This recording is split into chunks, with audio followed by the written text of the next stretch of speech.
From Wayzata High School, it's 12 Sports coverage of high school football playoffs.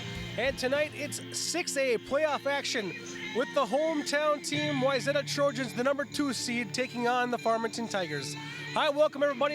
Along with Bill Hunstock, I'm Joe Moline. And Bill, tonight it's a matchup of a 2 versus 7. So on paper, Wayzata, they're the favorites here tonight. They hope to get out of here with a win and kind of move on after being the favorite against Farmington. That's exactly it. Farmington's coming in looking to establish themselves as a new team in the 6A division. They're playing pretty good football, but they've struggled against good teams this year, no doubt about it. Wayzata should be the prohibitive favorite.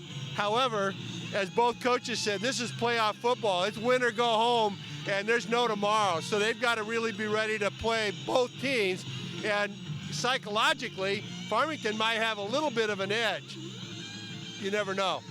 This is the Farmington team that a few years past, when they were down a couple of classes, they were a team that used to see the state tournament.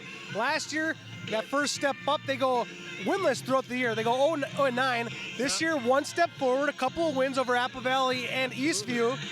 A big step would be a playoff victory on the road, though. Yeah, they really need to do that to establish what their program is going to be. It's a tough road to hoe because you're a 2 seed playing a 7 seed. When you're the 7 guy, you're looking up and you go, wow, this is going to be a hard rock tonight. But you never know. You got to play the game. You get a break early in the game, and away you go. And it's an emotional game. High school kids, you never know where they're going to end up.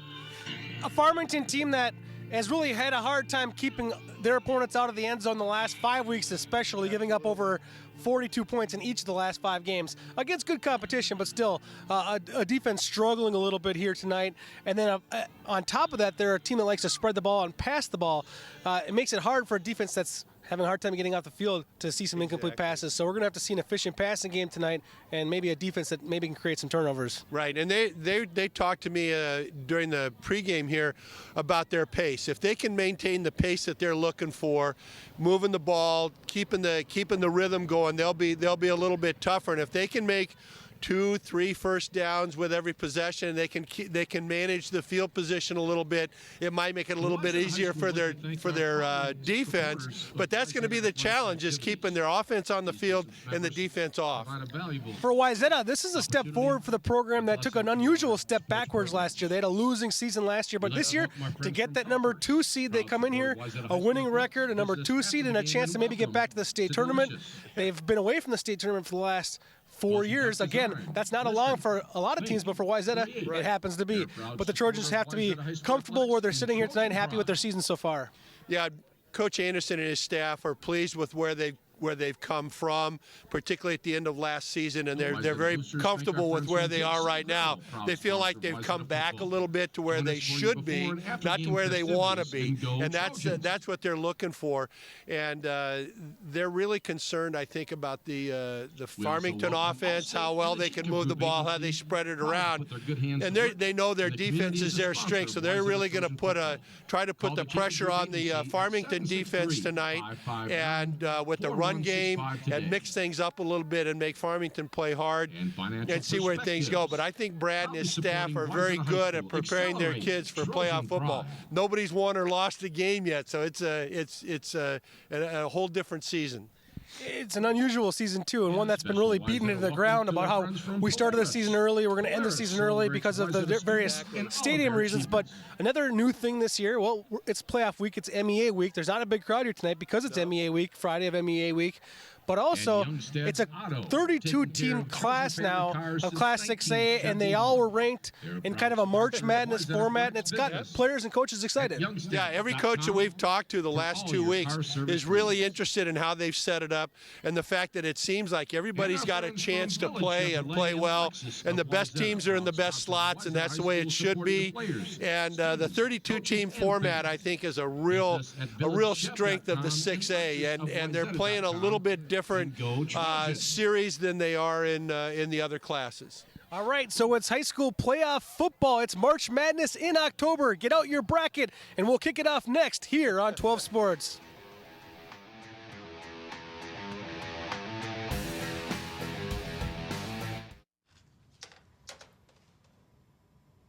Wow, these are really good. You act surprised.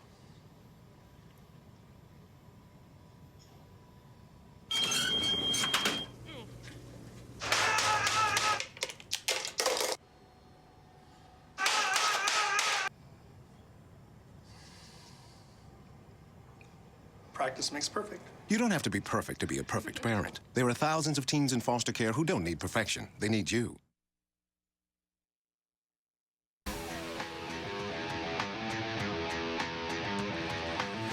Welcome back to Wayzata High School for playoff action here on 12 Sports. And let's go down to the third member of our crew standing on the sidelines, Allie Arlt. Thanks, guys. You know, tonight we're talking quarterbacks. Farmington comes into this one with Cole Hinrichsen. Cole is ranked 8th in the state out of all high school quarterbacks with most passing yards. Now, Coach Fisher said he has so much confidence in this quarterback that he lets him make play calls at the line. He said this kid's a gunslinger, and he will be a key component to them trying to get a victory here tonight. Coach Anderson says that pressure up front will be the key to containing Hinrichsen, but for Wayzata, they've got something switched up tonight too. This entire season, they have gone with 2 quarterbacks, but Coach Anderson says that playoff football is different. He said that they have got to load the wagon today and go with 1. They are going to take Jake Marsh having all the snaps under center, and they think that that'll be a key for them to get this victory to advance in the playoffs. All right, thank you very much, Allie. We'll be watching that quarterback matchup as we expect it to be a very important part of this game as well. Wayzata, a team that traditionally likes to, really mix in the run and the pass. This year, they haven't ran the ball traditionally as good as most Wayzata teams. Now, a lot of that has to do with the strength and schedule that they play. But also, they just have not been able to get that ground game going. Luckily for them, they have very capable wide receivers and a quarterback in Jake Marsh that's been able to get it done. And that's the offense we're going to see here first tonight, as the Trojans will be receiving the opening kickoff. Tonight's game time temperature, 62 degrees. That's not true. 12-hour winds and a 50% chance of rain. Let's play football. Farmington to kick off here to kick things off. And receiving it at the 15-yard line for the Trojans is Cole Doherty. Doherty brings it up on the right side, a little bit past the 25-yard line, and that's where the Trojans will begin. And he lost the ball, and Farmington gets the opening break in this game. Are you kidding me? I didn't.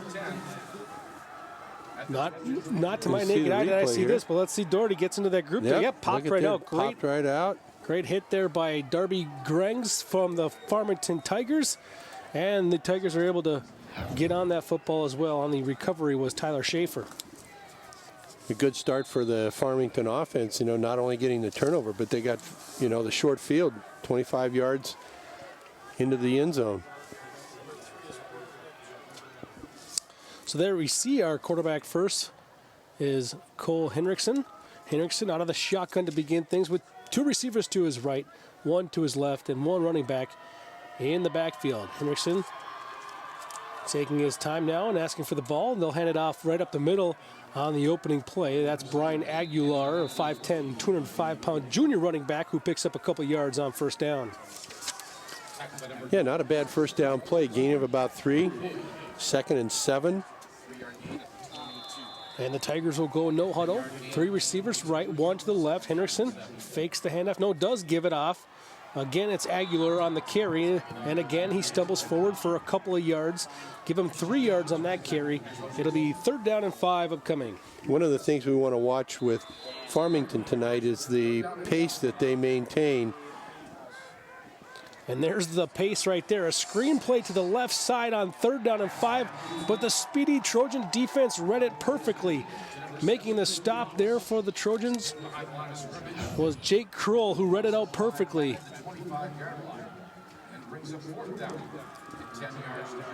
It was Mitchell Fox on the reception. Fox loses 5 yards on the first reception of the game.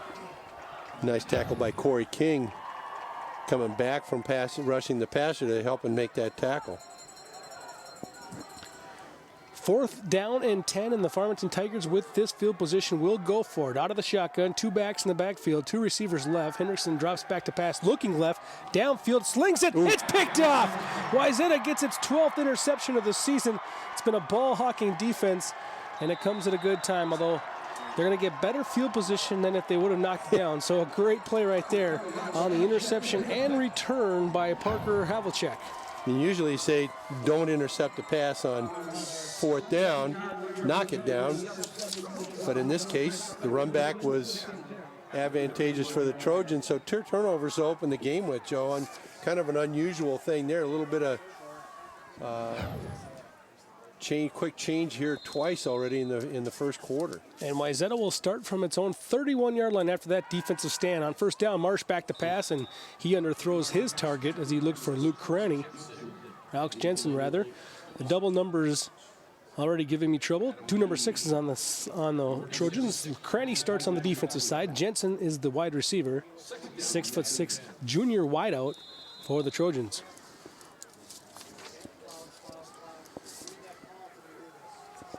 Marsh opens up 0 for 1 on his first attempt. Second down and 10 now. Under center, but one receiver wide to the left. And they will hand it off right up the gut there on the left side as it. Foster Conzett was the ball carrier as you take a look at Brad Anderson, a very successful high school coach, if not one of the best in the state. Absolutely. Brad's been a fixture at Wayzata since he was a player at Wayzata High School a number of years ago. Just a couple years ago. Yep. Conzett picks up 5 yards on that second down carry. Third down and 5 now. They pitch it left side. Some good blocks out there on the exterior. Just getting tackled, I think just short of that first down, though, was Keyshawn Alexuk. He's going to be about a yard short. Needed 5. Looked like he got about 4. Pretty good open field tackle by defender number 7, Darby Greggs. Remember, it was Greggs who forced the fumble on the kickoff as well, so Greggs making a big tackle there. But on fourth down and short, it's the quarterback keeper from Jake Marsh that will keep this possession going for the Trojans.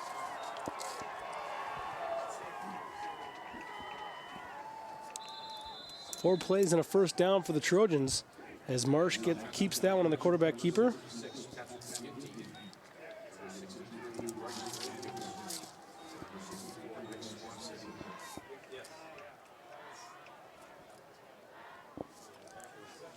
First down and 10 now for the Trojans. They send a man in motion with Marsh under center. Hands it off right side. And again, it's Alexic on the carry. Looks like he picked up about 3 yards there, going just slightly off tackle.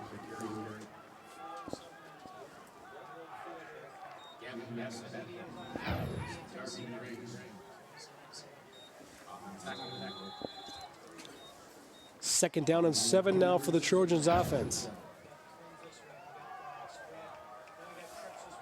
2 receivers right, 1 to the left. They send a wide receiver in motion, and they hand it off to Conzett up the middle. And he kind of tiptoed a little bit there. Didn't hit the hole very hard, but didn't have much running room as well, and just picks up about a half a yard. Pretty good defense. Now, the defense that we're seeing from Farmington tonight is going to be an 8-man, 9-man front a lot of the time, and they're going to be angling. Their front 7, front 8 guys are going to be angling and taking different stunts and everything like that. So it's a kind of an aggressive defense. You know, it's a kind of an all or nothing type of situation. Marsh to pass on third down. He found his tight end for a first down, although there is a flag. There is a flag on the play. This play likely coming back. It's right in the holding area. So wipe that reception out to Grant Slavic. Slavic was going to pick up about 20 yards on that reception, but this one's coming back, and it's going to bring up third down and long for Wayzata. First penalty of the game belongs to the Trojans. And this is a big penalty. Brad said one of the things they really didn't want to do tonight, one of their areas of concentration was not to beat themselves and get silly penalties. And this is one of those situations where a penalty negates a big pass play that forces a third and quite long, that hold being in the backfield.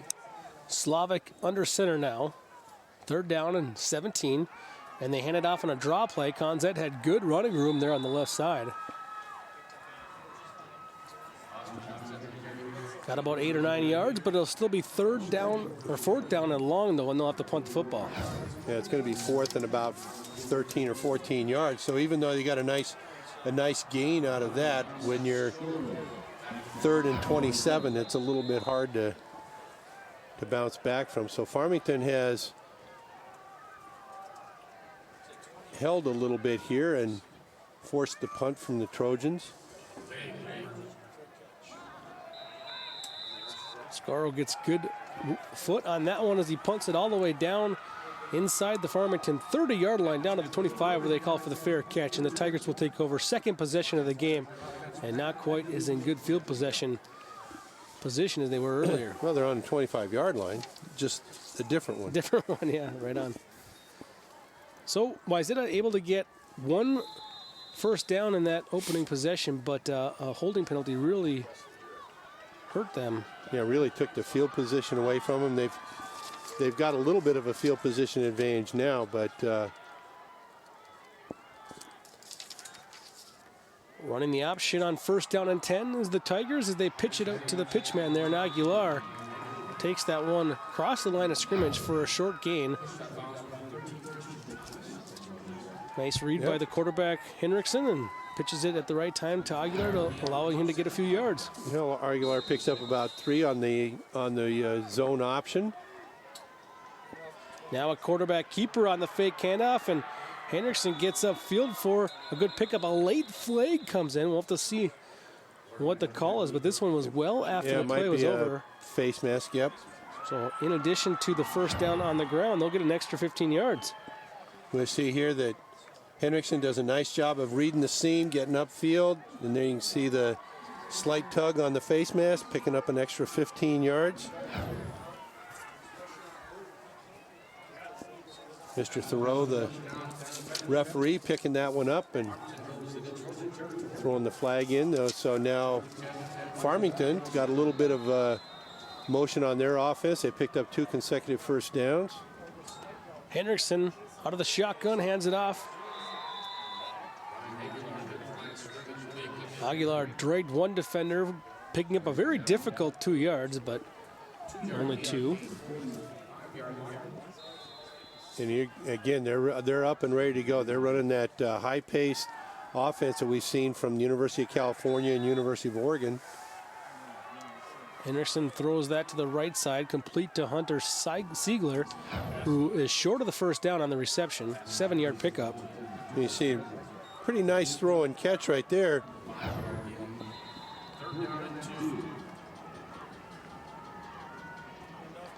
Henriksen fakes the handoff and plunge forward, but he is met at the line of scrimmage by that Wayzata defensive front,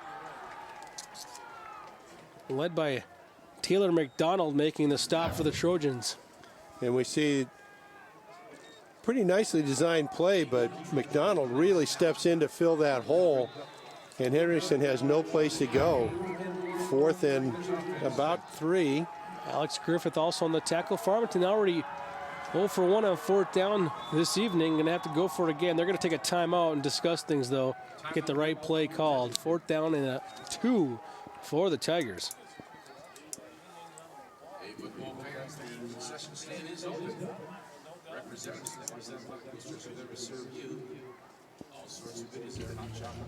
And you look at your state class 6A football bracket, first year of this approach to things, and you see Wayzata getting that 2 seed. If they win here today, they would match up against Cretin-Derham Hall or Anoka, the winner of that game. And boy, Wayzata Cretin-Derham Hall matchup would bring back some memories of some very good teams in the years past. Oh boy, yep. Minnetonka Prior Lake, that's a good one right there. Prior Lake, a team that Wayzata beat this year, as well as the Skipper. So Trojans familiar with both those teams. And then Coon Rapids, the team, the power from the east side of town, getting that number 1 seed. Yeah, Eastridge really they had some real controversial changes at the beginning, right before the start of the season, but they seem to have weathered that situation pretty well. Yeah, the kids have picked up the program a little bit when there was some controversy among the coaching staff. Ooh. Now a bad snap on the punt, and back to dive on this one and just cover it up is Mitch Grings. So Farmington elected not to go for the 4th down, trying to get the field position, and what happens? Yep. Opposite approach. They don't get any field position at all. Instead, Wayzata gets a huge break right there, and they will take over inside Farmington territory at the 35. Yeah, so, you know, a fairly nice offensive sequence is negated by a negative 30-yard play. That's those are tough plays to deal with. Turnover on one series and a rocket launch on the snap on 4th down on the second series. Marsh under center, back to pass on first down, looking downfield, looking, had all kinds of time, has a receiver open, and a touchdown! Tyler Didier, and the Trojans connect on a long one for 34 yards. Well, that's a nice throw and catch by Jake Marsh and Tyler Didier. As you can see, Marsh waits for him to uncover and come free, hits him right in stride in the end zone. Very nicely done. Well, you give Marsh that kind of time, he's not afraid to step into it and throw a strike. Not at all. On to attempt the extra point now. Connor Newman for the Trojans. Newman! And it's good. Newman finding his way there. So a quick turnaround. Boy, you know, all of a sudden, Farmington, we see here the pass, and you can see that Didier does a nice job adjusting the football, getting some separation from the defensive back, and 2 plays. Changed not only the field position, but put the first score on the board. Trojans looking pretty sharp right now. Adam Weed was on the coverage, and he was just slightly behind. Just a little bit of a delayed reaction as Weed could not get to that one. And that's a 9th grader against a senior. So pretty good defensive back, but he's still a freshman. So tough assignment, you're saying? I'm saying. Well, Marsh makes his first completion of the game a good one. 34-yard strike to Didier. Now Farmington will try to answer here on the kickoff return. Ooh. Right up the middle there goes Weed. And Weed is shaken up a little bit. Looking a little blurry. First down and 10 now coming up for the Tigers, who have had a hard time this season in the first quarters. They've been letting the first quarters get away from them a little bit. They're getting outscored 101-30 in the first quarter this season. It's their worst quarter of all quarters. So that can be a telltale. That can make it a tough season. They're on a 5-game losing streak coming into this game here tonight. And being down here early in Wayzata, not what you want. Henriksen now out of the shotgun. Changed the play a little bit there with 2 receivers to his right, 1 to his left. Now Henriksen back to pass, looking to his right, and he throws it behind his receiver, who makes an excellent catch, though, and Mitchell Fox, as Fox had to reach back, grabbed it, and picked up 18 yards. Boy, that is a really nice, that's a hard catch to make, and Mitchell Fox has a nice grab right there as he turns his body to make the grab and gains another 7 yards after the catch. Right back up and after it they go as the quarterback keeps it. Henriksen runs forward for 9 yards. You know, Henriksen proven to be a fairly versatile quarterback. He throws a nice ball, and he reads the running seams pretty nicely. Junior quarterback from Farmington, showing why he is one of the better quarterbacks in the area. As Ali mentioned, where he ranks yardage-wise in that time, Henriksen, the junior, might have been better off getting out of the pocket there and throwing that football away. Instead, he takes a loss and a sack, and that's maybe a youth mistake right there, because it's second down and 2. They're in a great situation. If you throw it away there, it's okay. It's third down and 2. Exactly. Yeah, that's the hardest thing for young quarterbacks to see. When you're feeling pressure and all you can see in front of you is the wrong color jersey, that's a tough situation to deal with. 3rd and 5 now. Henriksen calling out the play to his teammates. Now takes the snap, and you're on the option to the right side. Quick pitch there, and they got the first down as Aguilar found some room along the edge.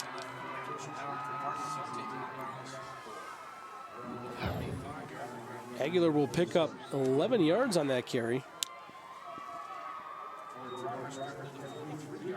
Yeah, it was really nice. Brian Aguilar, 5'10", 210-pound tailback. Nice sized tailback. Another junior in the lineup. They got a lot of youth playing here at Farmington. Absolutely. So expect the 0-9 season of last year and the 2-6 to this year so far going to pay off down the road someday, as here Henriksen overshoots his target down the field. Intended receiver Hunter Siegler. At that time, Henriksen really looking upfield, had to let it go, and and let it go long and wide, which is where you want to miss. If you're going on that route, you want to get that one long and wide so it doesn't get picked off. Siegler out of the gun once again. 2 receivers left with 1 running back in the backfield. That's Aguilar, and he's going to give it to him. Aguilar gets good running room up along the right side there. Gets 7 yards. Nice block on the right side from John Johnson, one of the offensive linemen, 5'9", 240. Gets a good block out there on the right side. Here you can see right there that pretty well executed right at the point of attack. 3rd and 3 and a quick strike, first down reception right up the middle there. Nice quick hitter to Alex Zitzman. Zitzman, a nice size inside receiver at 6'4", 210 pounds. And right back up to the line. Hendrickson to pass again. This one's going to be knocked incomplete. Intended target out there on the right side was Siegler. Great defensive effort out there by Samuel LaRose. Yeah, and Coach Fisher told us before the game, he said that that Hendrickson is somewhat of a gunslinger. He's got a lot of confidence in his arm and his abilities, and that was an obvious confidence throw right there, because that was well defended. And Hendrickson threw it right out there, and it got knocked down. Farmington putting together its best drive of the evening so far. Hendrickson faking the handoff to Aguilar, rolls to his right, and then gets sacked again. Goes down. This time it's Nick Kramer who gets to him. And again, it's one of those plays where Hendrickson had just maybe thrown that football away. He could have saved himself some yardage. Yep. Kramer does a nice job of fighting through the block and making the play, making an ankle tackle on Hendrickson. Now forcing a 3rd and about 18.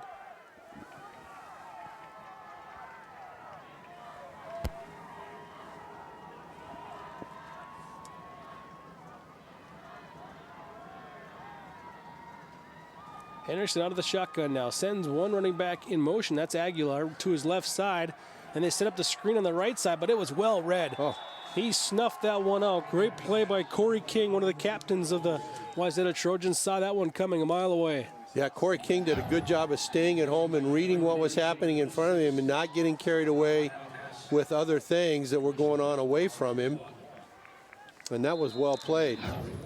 So again, another nice possession. I think Farmington's really showing some offensive chops here tonight, Joe, but so far it hasn't come to fruition yet. They haven't been able to get over that last hurdle. This time a good snap. It's a fake punt though. Oh, now he's going to kick. There you go. Oh, there's an interesting play. Yep. I think that's a fake punt option. He has the option to run it. And then as the defense came, Mitch Grings gets rid of it. Look at Grings. Yep. He tucks it. Fooled me. And he kicks it left-footed. Hey, that works.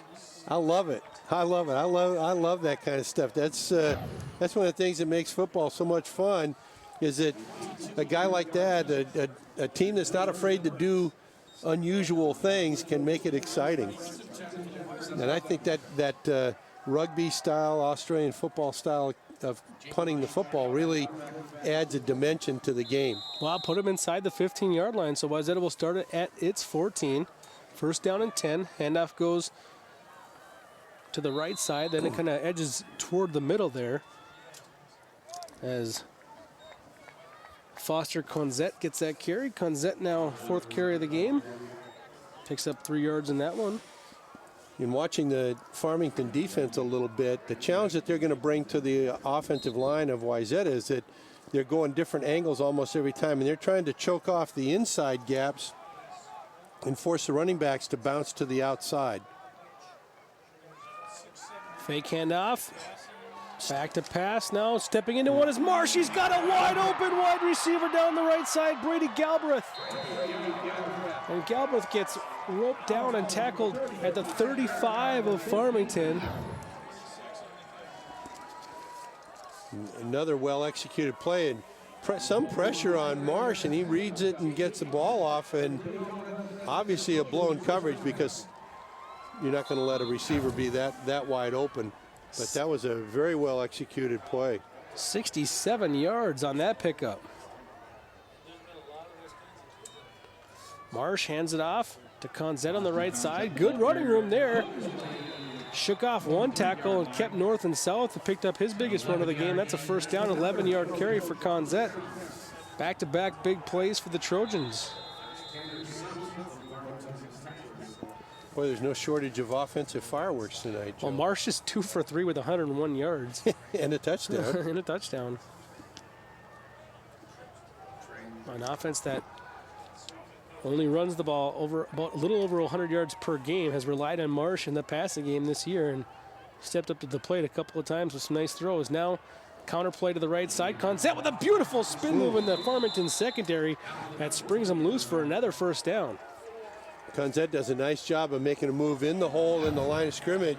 And the offensive line for Wayzata with their trapping and kicking out is really challenging. If a defense like this, if they're slanting, they go the wrong way, it's really tough to get back because there's nobody that's able to get back against the grain. The linebackers have to really read their flows quickly. Marsh to pass, looking left side, and running before it got to him was the intended receiver, Harrison Mueller. I think Mueller saw or felt the impending collision, wanted to get to the ball a little bit quicker, and as he moved to the ball, just lost track of it and it bounced off his hands. Second incompleted pass of the game for Marsh, but that one definitely not on him. So it'll be second down and 10 in what might be the last play of the quarter. 9 seconds to go. 2 receivers left, one to the right. Marsh going to go under center here and throw it quickly to the right side. That's his tight end, Slavic, who breaks a number of tackles on the near side of the field, and what might have been just a very minimal gain grew into about a 4-yard pickup. Yeah, that looked like it was going to go nowhere, and he looked like he was trapped right along the sideline there. And Slavic does a nice job of catching the ball first and then getting upfield. Slavic did go to bounds, so they stopped the clock. 4 seconds to go now. Big third down play here for the Trojans. Marsh hands it off, and a huge hole opens up as prancing into the end zone goes Keyshawn Alexic. Alexic does a nice job of getting in behind his offensive line.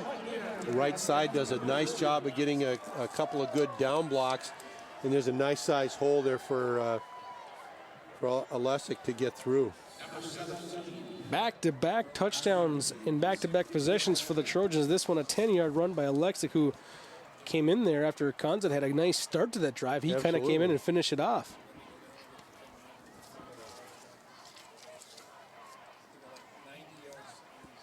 Newman on to attempt the extra point. And it's pure right up the middle. Here we get a look at the touchdown. You can see that everybody on the offensive front occupies somebody, and that leaves a nice hole for the running back. Not a lot of excitement there. So there you go. It's Wayzata scoring at the bell. It's 14-0 after the first quarter. We'll be right back for second quarter action here on 12 Sports. Pretty much a good day for me would be people leaving their hands off of me. I'm always called names.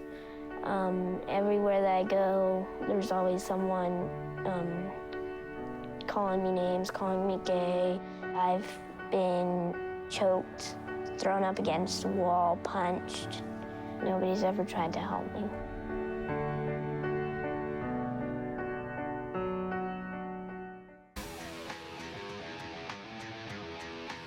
(14-0) right now. Wayzata leading, and it's a tale of the first quarter for Farmington this year. They've been outscored quite a bit, and it happens here again at Wayzata, down 14-0 to begin this game.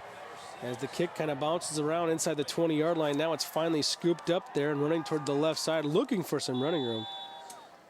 Was Adam Weed. Got a little bit of a seam, just not much to hang his hat on there. Well, it took him a long time to pick up the football. That was part of the problem right there with that one. They kind of let the ball bounce around a little bit, and that allowed the coverage team from the Trojans to get downfield. Wayzata's defense been the strength all season long for the Trojans, and right now tonight they've given up some first downs. Kind of the bend and don't break defense we've seen from the Trojans here this evening. Yeah, they've done a nice job. They've given up some yardage, but as long as the ball doesn't cross the final stripe, it doesn't matter. Cole Hendrickson back out at quarterback, trying to get the Tigers going here. 2 receivers, 2 his right, 1 left out of the shotgun. And he does hand it off to Aguilar. And Aguilar, who's worked hard for every yard he's gained here tonight, gets 1 on that carry. Yeah, this is even though it's just the beginning of the second quarter, being down 14-0 puts a little pressure on your offense. You've got to maintain possession. You've got to get first downs, and you've got to start getting the ball down into scoring position. Oh, fake handoff bubble screen to the left side there to Fox, and Fox didn't get the blocking really necessary to make a big play out there. Trojans defense adjusting quite well to that play. And we do have a flag on the play, so we'll see. We might have seen perhaps an illegal block on the play. Yeah, I'm not exactly sure what the... Not yet.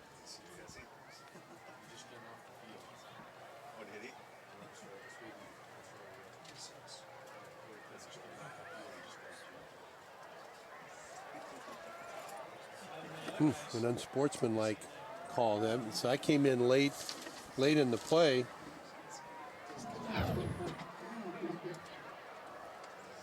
Oh, yeah, Aguilar giving a extracurricular shove to the after this. That's a dead ball foul, which means that the play counts. The ball's going to go back 15 yards, or half the distance to the goal, actually. It's actually going to be about a 10 or 11 yard penalty. Yeah, 9-yard penalty, 10-yard penalty, yep. And it's going to force now a third and quite long situation for the Farmington Tigers here.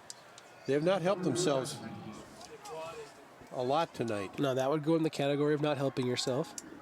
Going backwards there on a 3rd down and already long. As they roll right now, looking downfield, eludes one would-be tackler, then finds a receiver open. It was Siegler who makes the reception, gets back to the original line of scrimmage and then beyond for a couple more yards. Picks up about 12. Hendrickson using his feet there to elude the pressure. Getting away from it a little bit and giving himself some extra time, but you're 3rd and 18 and you get 9 or 10, it's still 4th and long, and a punt situation for the Tigers.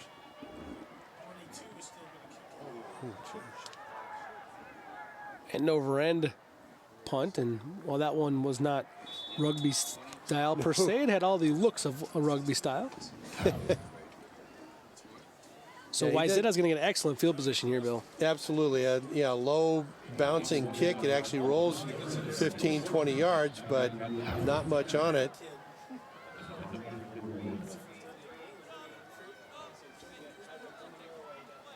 So the Trojans, who have been hot the last 2 drives, back-to-back touchdowns for Wayzata. 10-10 to go here in the second, looking to expand on this 14-0 lead. Handoff goes to Conzette. It was right side. He broke it off back to the left side, but he was met there in the middle. A nice tackle by Gavin Bassett for Farmington, but it came after a 6-yard gain from Conzette. You see, Conzette does a good job. He picks up the zone blocking from his offensive line and feels that he can get behind him and turn to his left. He does a nice job getting 5-6 yards. That's a very nice first down play.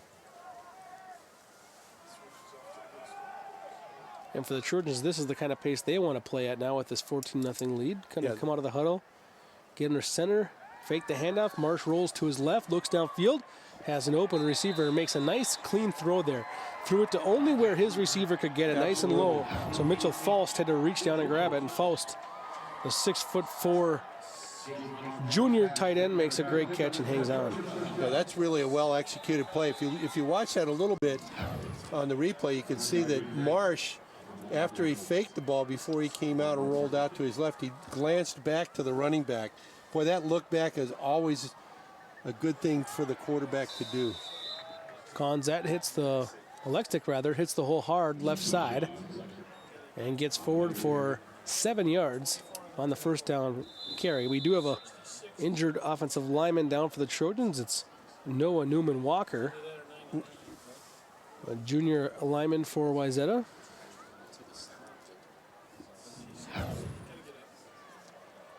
You see right here is Alexic does a nice job,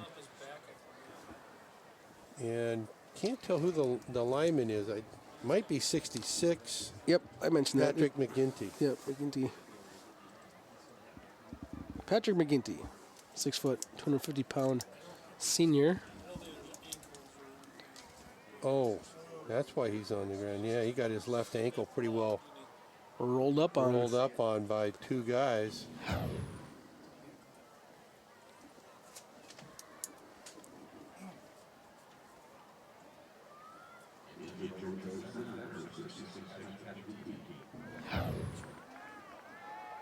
McGinty just trying to hustle downfield, and that's unfortunate. Yep. That in my experience is not could good. Be an ankle or a knee, and sometimes that's actually how you break a bone in your foot too. That's yep. I've had that injury before. Very uncomfortable. Yeah, those big guys getting downfield, that's their job, is to get downfield and make a second block, but being rolled up on is always a painful situation. Marsh under center, Alexic in the backfield. They put the tight end in motion. Alexic's going to get it on the right side, and he gets to the line of scrimmage, but he's met there quickly by Gavin Bassett. Good linebacker for the Tigers. He's been active in this game, makes a great tackle there just beyond the line of scrimmage. Alexic picks up just one on that carry. Going to be third and about 3 or 4 here, 3 to 4 yards for Wayzata. But they're definitely in a 4-down zone, so they've got they'll get 2 cracks at it here. Marsh, hands off left side. That ball kind of popped loose for a moment, but Kanzet eventually put it away.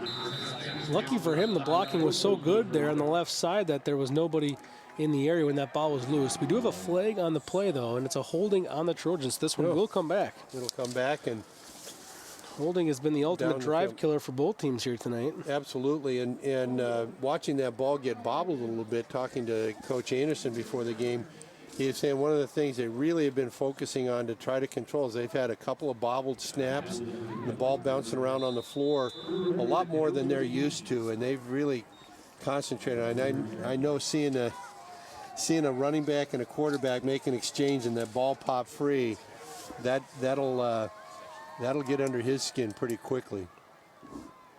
Marsh fakes the handoff, rolls to his right, looking back left now for that screen, and he had all kinds of daylight, but wasn't able to bring it in. Alexic got a little bit anxious with that one. Absolutely. And this is pretty well executed. Fake the run, then come back to the same running back for the screen, but Alexic just couldn't quite get his grabbers around it. So Marsh will come back out on 4th down, and they will go for it because of where they are on the field. And this is where it's advantageous to have the height that he has at the wide receiver and tight end position. He's going to have 2 receivers to his right, one of them being a tall 6'5" wide receiver, and that's the way he's going to look. Marsh throws it downfield, but he's going for instead the speedy 5'10" Tyler Didier, but Didier, even with his speed, couldn't catch up to that one. Marsh was under pressure and had to throw it early. He got some strong pressure and really couldn't step into this ball very well. We're going to go down on the sidelines now and talk to Allie Arlt, who has an update for us. Hey guys, we saw Patrick McGinty go down with a left shin injury. Trainers have been looking at it. He's been walking the sidelines back and forth with a very noticeable limp. He had a coach come over and say, hey, shin is better than a knee. Let's go, baby. His return is questionable, though, at this point. Allie, kick him in the other shin, take his mind off, and he'll be good to go. Now, that is actually very good news. The shin injury, which is really crazy to think with the way that thing bent, and that was a shin injury. On 1st down and 10, Farmington will connect for a 1st down on a quick reception there to Zitzman. You know, it's like the Farmington coaches told us, when they feel like they can get into their rhythm, they can be pretty effective offensively. You're not getting huge tracts of real estate, but they're getting just enough to move the sticks. They just need to get the ball down in the end zone to get back into the game. Henriksen back to pass. This is a big drive then. Throws it left side.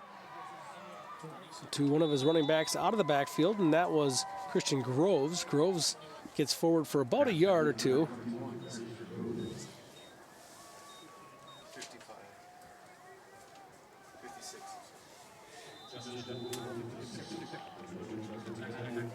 So 2nd down and 8 upcoming after that 2-yard pickup.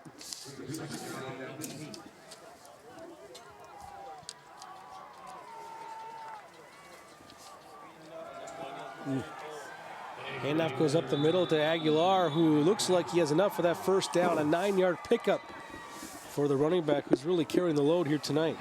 And that was a really nice trap block by the left side offensive guard, who comes across and does a good job of popping that hole open. And now we have a false start on Farmington. So 2 steps forward, 1 step back.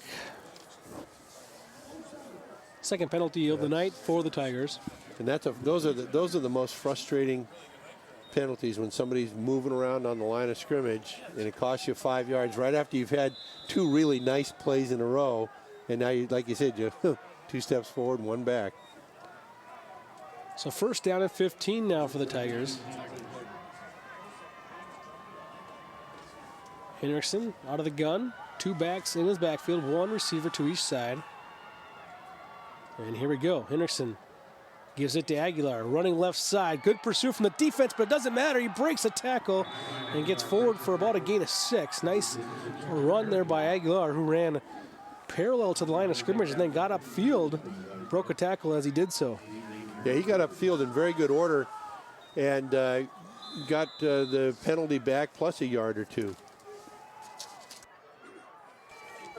Henriksen on the quarterback keeper after the fake. Gets forward past the 45, all the way down to the 42-yard line. About 3 yards shy of the 1st down. Pickup of 6 yards for the quarterback. And a quick pass to the middle. And another 1st down as he connects with Zitzman. That was a nice sequence right there. The run, pass. Zitzman does a nice job of getting his hands on the ball and turning and making another yard, moving the chains. Trojans not liking what they're seeing defensively. They're going to use a timeout here, Bill, as Farmington crosses the 50-yard line for the 3rd time here tonight. Unable to get points on the board. They're looking if they can do that here on this possession. To stay in this football game, I would say this is a pretty big one here tonight. Absolutely. They really need to settle in. They're picking up their rhythm. They're snapping the ball about every 18 seconds. So that's a really fast pace, and particularly for high school. And if they can maintain that pace, they've got the chance to kind of keep Wayzata off balance. I mean, they know that they're outgunned by the Wayzata defense, but if they keep them off balance, they've got a chance to move the ball, and they've done a pretty good job in this sequence. But the truth of the matter is they got to get it in the end zone. Battle of the hunting gear tonight. Farmington sporting the deer hunting gear and Wayzata in the duck hunting gear. Saw one fan there checking out our game on 12.tv. He was watching some of those replays that we've been showing as well. 1st down and 10 now. 3 receivers left side, 1 to the right. Henriksen gets the shotgun snap and goes forward. Gain of 2 yards on that pickup. And that kind of play doesn't look like it's really effective because he only's getting 2 or 3 yards. But what he does is he keeps the linebackers focused on where he is, and that means that they can't get quickly into their drops if he's throwing the ball. Parker Havlicek makes the tackle. That's a tough assignment for those linebackers. Right across the middle, it's Zitzman again. They've been able to connect numerous times now on that quick hitter. That one's going to go for 12 yards. Well, and the reason that that's successful is you can see the linebacker steps up 2 steps because there's the run threat, and he's always got the quarterback on his mind, and that lets Zitzman get by to make the play. Oh, left ball. You saw it right there. Farmington fumbles the ball. All that progress. There's the old approach right there. They're getting things going pretty well, and then Nick Kramer jumps on a loose ball. That's an unforced error for Farmington. That ball just sat on the turf. Aguilar and the quarterback just not on the same page right there. Henriksen thought Aguilar was taking it. Aguilar thought the quarterback was pulling it out. Yeah, that's a unfortunate situation. You know, that's one of those things, too. I wonder if sometimes with some of these no-huddle offenses, if they just don't get on the same page sometimes, how often that happens. Yeah, and it might be, too, that the quarterback and the running back are reading the play, because those are read plays, you know, and they both have to see the same thing and react, and obviously did not happen that time. Second turnover of the game now for the Tigers. They also threw an interception. Conzette gets a good run off the left side. Pretty good blocking, but then when it came to that first layer of defense, he was able to stiff arm and get his way forward for a pickup of 7 yards. Yeah, this is pretty well played by the Farmington defense as they spill this to the outside. Going to make the tackle. Yeah, all you got to do is make the tackle there. Conzette does a nice job of, as you said, Joe, breaking the tackle, but Farmington's got to come up and they've got to be a little bit. They got to be a little more edgy, I think. They just got to get out there and make they can make the plays. They're just not doing it. Marsh pitches this one left side. Conzette really liked what he saw there that time. He had a couple of shuffle steps, but he found a soft spot in that defense, and he plunged forward for a pickup of 10 yards. A good decision by Foster Conzette there as he sees that, as you said, he delays a little bit with a shuffle step to let the blocking occur. Looked like it was going to be pretty well defended. But once he turned north and south, he was gone. That was a nicely executed play. Offensive line for Wayzata, always a strength, but they're playing particularly good tonight. Marsh will send Slavic in motion and hands it off to the near side of the field. A nice run there by Alexic as he found some running room. And, boy, the holes are really opening up for Wayzata. 8-yard pickup there for the Trojans. And this is one of those moments where you get a Farmington team, they're excited to come here, play the mammoth that Wayzata is, and they're up, they're playing making some good plays, but they're just not finishing drives. Now you can kind of see them a little bit getting pushed around quite a bit. Absolutely, and now that that it's going to be that grind out sort of situation where Wayzata is just going to use their size and strength to grind the ball on them a little bit. Marsh gives up to Lexic once again, who bounces off a couple of tackles, spins forward down to the 45. Take that one for 6 yards. Yeah, so now we're seeing Alexic and Foster Conzette popping the, instead of hitting 2 and 3 yard plays, they're starting to get 5, 6 yards, 7 yards as the offensive line starts to wear down. Alexic has 7 carries for 39 yards. Conzette's 9 carries for 60. The team combined 99 yards rushing right now. Now they fling it out to the right-hand side, and a big first down there on a perfectly executed bubble screen. 17-yard pickup. Yeah, nice throw. Well blocked downfield. Geez, that's a nice job by Brady Galbraith. Made a nice catch tonight, and boy, that was a nice downfield block on that bubble screen to take the corner right out of the play. 130 yards passing now for Marsh. First down and 10. Slavic goes in motion left side, and that's where they hand it off. Conzette finds some good running room. Started off in the A gap, then bounced it out off tackle. Picks up 9 yards on that carry. Everything's working now for the Trojans. Everything's working, and what's happening is the offensive linemen are starting to get not only their blocks on the defensive linemen, but they're starting to slide off and get into the second level, the linebacker level, and making either collisions or chips or downright full blocks on linebackers and cutting off their lanes, and that gives a nice hole for the running back. And we have a whistle and a flag and probably a false start coming up here on Wayzata, and indeed we do. Fourth penalty of the half for the Trojans. Fortunately, it has not affected them on the scoreboard quite yet. No, it hasn't, but again, one of the things that Coach Anderson mentioned is that they cannot play good football when they're shooting themselves in the foot, and those are those little 5-yard penalties, those little procedure penalties, really great on the coaching staff.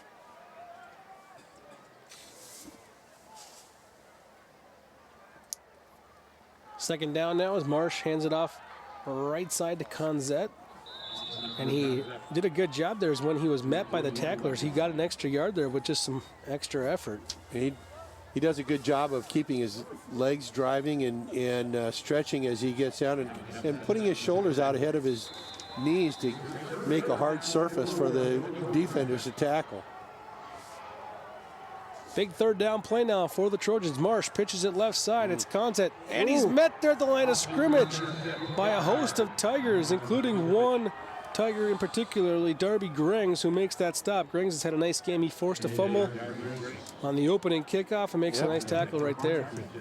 Well, he really came up hard, and you'll see he goes right past two defenders right there, and a nice tackle. Boy, that's a good chest-to-chest wrap-up tackle by Grengs, and that forces a 4th and 4 now for Wayzata. Wayzata 1 for 2 on 4th down today. Back to pass. Marshy gets hit, and down he goes. A blitz there by Drew Johnson as Johnson came from the blind side, never seen by Marsh. And Johnson stops Wayzata in its tracks. Well, that's a well-executed blitz, and Marsh does a good job of holding that ball. He was ready to launch that thing as he got hit, and he's lucky he didn't lose it. Well, next week, if there is a next week for Farmington, which it's not looking that promising right now, but Drew Johnson's going to be working on the strip and sack. There you go. Got to go after that arm at the same time. That's what the NFL players and college players master. Absolutely. That's a great technique. Hendrickson out of the shotgun now on 1st down and 10. Another opportunity for the Tigers, but they're going to have to go here with 1:03 to go in the half. Option right side. He decides to keep it. Not a bad decision as he picks up 6 yards. Hendrickson is doing a fine job. He keeps the defense guessing and utilizes both his running capabilities and his passing capabilities to move the football. Hendrickson now fakes the keeper, then throws it to his favorite 1st down target, Alex Zitzman. It seems like most of Zitzman's receptions have gone for 1st downs. That one's going to be just shy, though, by a yard. Just shy. Yep. Well, a little bit. He got up. There they moved the stick. Yeah, that was and that's a new wrinkle in that spread offense this year, running the option and then having the quarterback have the option to not pitch the ball but throw it downfield. Hendrickson out of the gun on 3rd down and 1. Little change of plays perhaps there. So he looked down, now runs option left side. He's got Aguilar with him, pitches it to Aguilar, but Aguilar earns the 1st down all by himself. It might not have been the smartest pitch in the world, but Aguilar earned that 1st down. Boy, he was met at the line of scrimmage by some Trojans, but 3.5 yards on the carry because of his hustle. Yeah, he was not going to be denied on that, and I agree with you, Joe. It looked like Hendrickson may not have made the best choice to pitch it, because it looked like all he had to do is turn his shoulders and take 2 steps, and he had the 1st down. Yeah, he kind of brought the defense to him and then pitched it rather than maybe just kind of plunging forward for that 1st down, but it ended up working.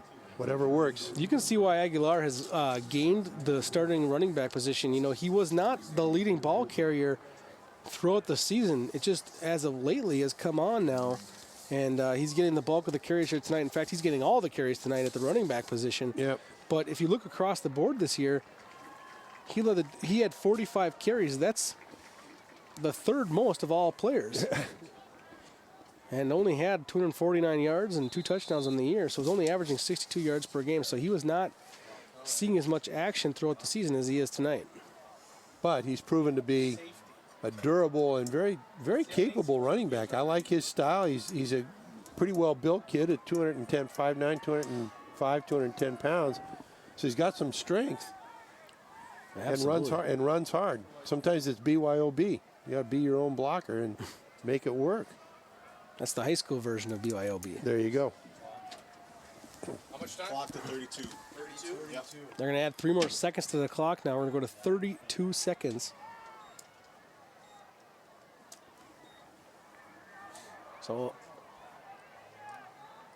after the timeout,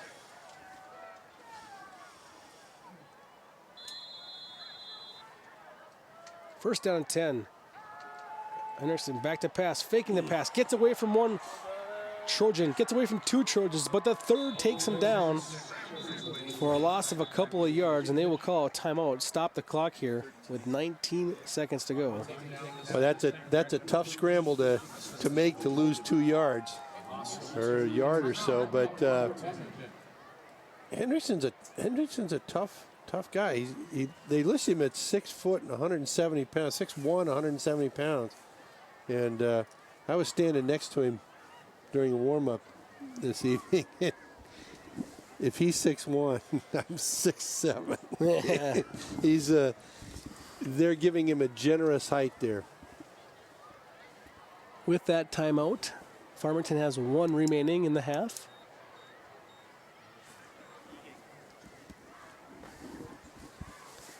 So 2nd down and 11 now. Out of the timeout. And, Farmington has shown their ability to pass the ball sideline to sideline and up the middle a little bit. But how about down the field? We haven't seen them stretch that defense yet. And right now you can see the Trojans' safety is about 20 yards off the ball. Right. They're not gonna let that. They'll let something be completed 15 or 18 yards in front of them, but certainly not anything deep. Anderson back to pass, rolling to his left, gets rid of it, it gets tipped and then falls incomplete. Oh, and that's one where the coach says, Cole, it's okay to run it. Run 20 yards and step out of bounds. Step out of bounds. Or they have 1 timeout remaining. That when a quarterback comes around there and all he can see is green, he's got to know that if I can run, get the first down, get out of bounds, I'm in good situation here. But quarterbacks always like to throw the ball. 2 receivers right, 1 left. Henderson gives it to Aguilar on the ground, and on that 3rd down carry, he'll get taken down after about a gain of 4 yards, and neither team willing to stop the clock here, I don't think. Pretty good tackle by number 23, Jake Kroll, as he came up and took Aguilar down as he ended the half. Pretty interesting half, 14-0, but Farmington not going away. It's funny, this game seems like it's closer than it seems and also further away than it seems. I mean, it seems like Wayzata could be up by 1 more touchdown. It seems like Farmington could have this game tied up with a couple more plays. Absolutely. Oh, good first half of football. It's 14-0, the hometown number 2 ranked Wayzata Trojans against Farmington. We'll be right back, and we'll take a look at first half stats and highlights. You're watching high school playoff football on 12 Sports. So, I got this new family, and I don't know what it is about this one, but she can't seem to put down that toy all day long. Tap, tap, tap, tap. Oh, and she even talks to it. She talks to that more than she talks to him. What's up, bro? Nice shirt. Who's she talking to? Her mom? She talks to her mom a lot.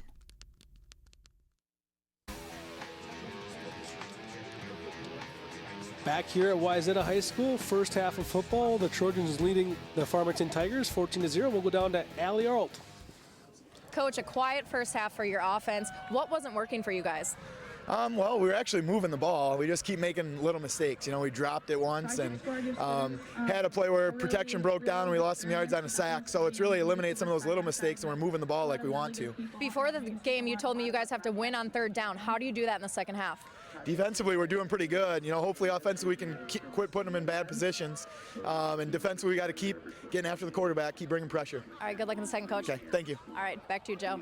All right, thank you very much, Ellie, as we hear from Coach Adam Fisher. And kind of what we thought, Bill, seems to be moving the football, but not quite finishing the drives. Yeah, that's a very frustrating thing for the coaches. Things are going well, but the end is not where it's supposed to be. Absolutely. We'll dive deeper into that first half again with highlights and stats. You're watching high school football on 12 Sports. You watch Channel 12 at home. Why not on the go? Channel 12 is online at 12.tv. Watch on your phone, on your tablet. Channel 12 is your local source wherever you go. Just log on to 12.tv. Check out our videos, subscribe to our YouTube channel, follow us on Twitter, like us on Facebook, and even watch live events via live stream. So don't wait. Stay up to date with Channel 12 and 12.tv, your local source.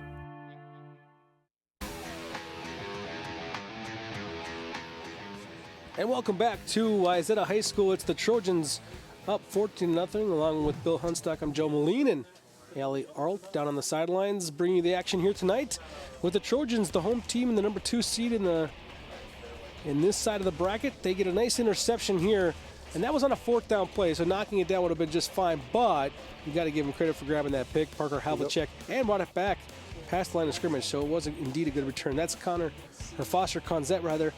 He is really grinding it out on the ground, having a great first half for the Trojans. That was one of his carries there. He has 17 carries for 72 yards. This is the first score of the game. Take a look at that. That came after a muffed snap on a punt, so it gave Wayzata a great field position, and then they went downfield. Tyler Didier on that 34-yard touchdown catch from Marsh. Marsh made a great throw there. We talked about how he surveyed the field on that one, Bill.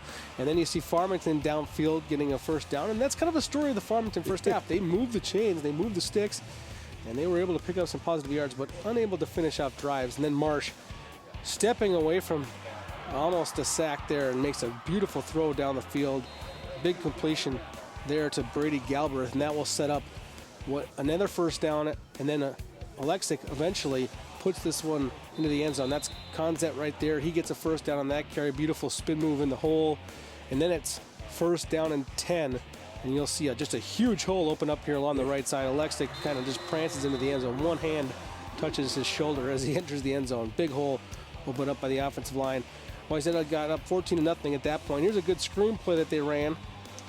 And this is more just to buy time and move the ball downfield and keep Farmington away from the football there in that first half. There's a look at your first half stats. You see Wayzata outgaining them 241 to 140. First downs, just 2 more, but less turnovers. That's a key stat on that list right there. And I think the big plays, we don't have it on our stat list here, but it's the explosion plays that Wayzata's had that Farmington's not had. And it's the explosion plays that take you away from the mistakes that you make, because they can help you move you down the field faster. When you're kind of plugging away like Farmington's trying to do, mistakes can happen. And mistakes will kill you. And Trojans have had 3, maybe 4 plays at 20-plus yards. And like you say, Joe, those big plays take up a lot of space on that field and get you going, and so you can make up for that offside penalty or something else that's going on that you don't particularly like. And you get the big play, and away it goes. But it's been a pretty interesting battle back and forth as we've watched this tonight. Farmington has done really well between the 20s. They can't get that last push in the end zone. And defensively, except for those big plays, the big pass play to Didier, you got the first touchdown, and the nice 2 back-to-back big runs that got the second touchdown. It's been fairly even Steven between the 20s. Well said, Bill. It's 14-0 Wayzata, and we will be right back for more high school playoff action here on 12 Sports. An eating disorder feels like having another person inside your head. It kind of built this wall around me. The main thing that we needed was hope. Your age, your gender, your ethnicity. Eating disorders don't discriminate. They can strike anyone. The National Eating Disorders Association has the information and resources to steer people and their families toward the road to recovery. Call or visit the NEDA website today for help and hope.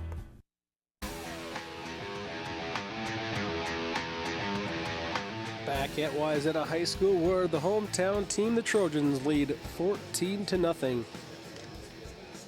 Bill Hunstock, Joe Moline, Allie Arlt here with you this evening as it's getting quite chilly down there on the sidelines. Allie's done her best to stay warm. Now she's hunting down Coach Brad Anderson, who's taking his time getting out of the locker room because, let's face it, it's kind of cold out there. But we take a look at that first half, and Bill, we're talking off the air here a little bit what the two teams need to do. It's an interesting contrast. I mean, Wayzata probably is not overly excited about the way they played, except they played well enough to be up 2 touchdowns. Right. They're probably going to try to clean things up a little bit, get that running game going, and their big plays have happened a little bit through the air, though, and then we expect to see more of that. Yeah, they've had 2 really nice passing plays that have gained some major yards and a touchdown, but I think that they're going to focus on their running game, taking care of the football. Don't leave the ball on the floor, and don't make mental mistakes. I think that'll be the real thing there, and push these guys around, use up clock, and don't let anybody get hurt. You know, Farmington is a team that their strength kind of plays to Wayzata's strength a little bit, though. Farmington is a team that likes to pass the ball and move the football down the field in a hurry.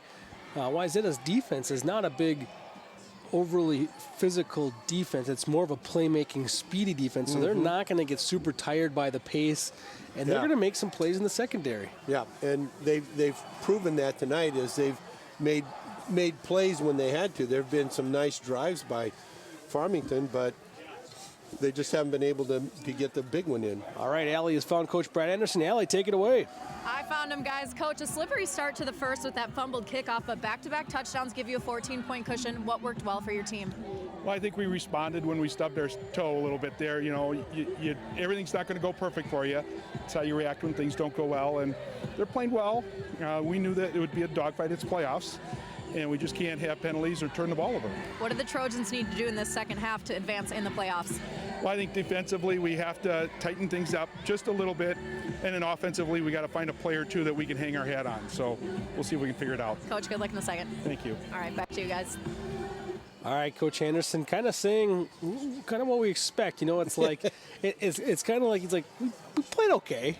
You know, like, I mean, it's, you know, it's playoff time. I wish we were playing a little bit better, but, you know, I can't be that upset. We're up 14 reps. Yeah. But it's like, yeah, and to get to our goals, we got to play better. And it's cleaning things up. No more penalties. Let's not turn the ball over. And that's so, I mean, obviously, that's so typical. Brad, he's never going to criticize his kids. He's never going to criticize his coaches. He's always got an attitude about, you know, we've got to do one little thing better here. We got to do one little thing better there, and we'll be fine. And you know, that's really the way it's played out. They haven't been perfect, but by the same token, their defense hasn't given up a touchdown. Yeah, they've had a couple of weak plays. They've had a few penalties that will drive him nuts, particularly tomorrow morning as he's watching it on the replays. But the kids are playing solid. They're not doing anything. You see, they're pretty loose on the sideline there. So. I'd like to see that. Probably just wishing that 240 yards of offense that he has just had a little few more points behind it on the scoreboard. But, absolutely. You know, like you said, things aren't going to go perfect. We'll just, you know, it's how we respond. We'll see here in the second half as Wayzata kicks off to open up second half playoff football here. And Farmington takes it deep inside their own territory. And what a good job covering downfield by the Trojans. Amongst the tacklers there was Ryan Spry and Xavier Golden for the Trojans. So it'll start things right at the 25-yard line. Farmington's starting spot earlier in the game has also been, they started at their own 25 once, they started at the Wayzata 25, and it doesn't seem to matter where they start. They haven't been able to put anything on the board yet, but they got to feel pretty good again about the way they move the chains here and there throughout that first half. So first down and 10 now for that Tiger offense, led by Cole Henriksen, who had a pretty good first half. Out of the shotgun now. Gives it to Aguilar, left side, and he is met in the backfield. Great pursuit and tackle by Wayzata's Christian Thomas, one of the captains of that Trojan defense. And Christian Thomas, again, a nice form tackle. Making good contact, wrapping up, and bringing the player down for no gain. Aguilar had 10 carries, 44 yards in that first half, but kind of a key fumble there that ended one of their possessions where he and the quarterback, Henriksen, just not on the right page. Second down and 10 now after that no gainer. Henriksen to pass on the fake enough, finds an open receiver who finds some running room down the middle. Into Wayzata territory he goes. Mitchell Fox springing loose for a big one for the Tigers. Pretty well executed. And he hurt himself at the end of the play, too. How quick that ball comes out. And Fox does a nice job running after the catch. You can see he comes down a little awkward on his right leg. Yeah, I think he sprained his ankle. He's down. He needs some help. That's not good. No, that was a really nice play. I think that was the biggest play from scrimmage for Farmington tonight. 42-yard pickup there on the nice little play-action fake and a quick strike to Fox. One of many juniors that are playing significant roles in this game here for Farmington. And we can see right at the end of the play here. Ooh, that was close.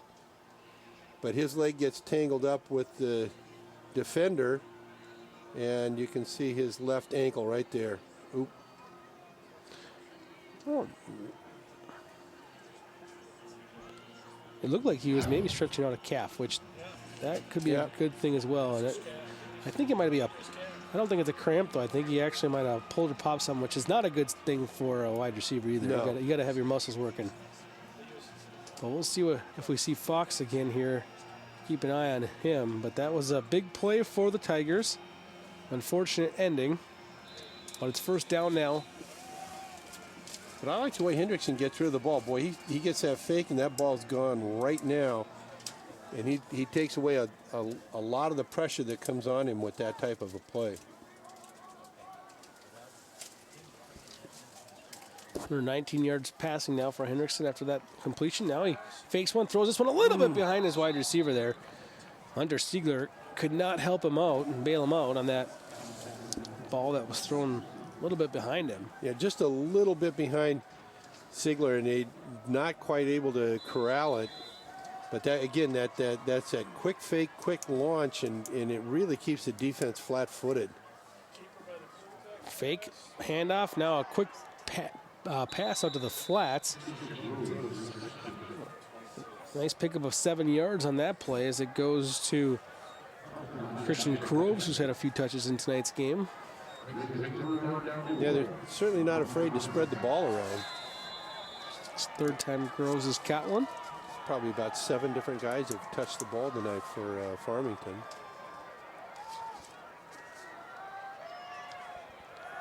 And a pass right up the middle there. They find what I call first down Zitzman. he's been getting a lot of those first down receptions here tonight. Well, he comes from that tight slot position. He kind of is able to hide behind the tackle a little bit. And the run fake, like we said earlier in the half, it holds the linebackers until he pops free, and then that ball is zipped in there by Hendrickson. Aguilar goes in motion to the left. A lot of time there for Hendrickson. Rolls to his left. He's going to tuck it and step out of bounds. Maybe a smart play there. Good block downfield by Aguilar and a late flag call. Boy, I hope it's not on the hit, because the hit happened as his quarterback was stepping out of bounds. It might have been some language or conversations following the play. It's going to be a unsportsmanlike, though, I think, coming up on Farmington. Boy, they can't keep doing that. It would be the second one tonight. They got the first down. They're going to move it back after the first down, though, perhaps.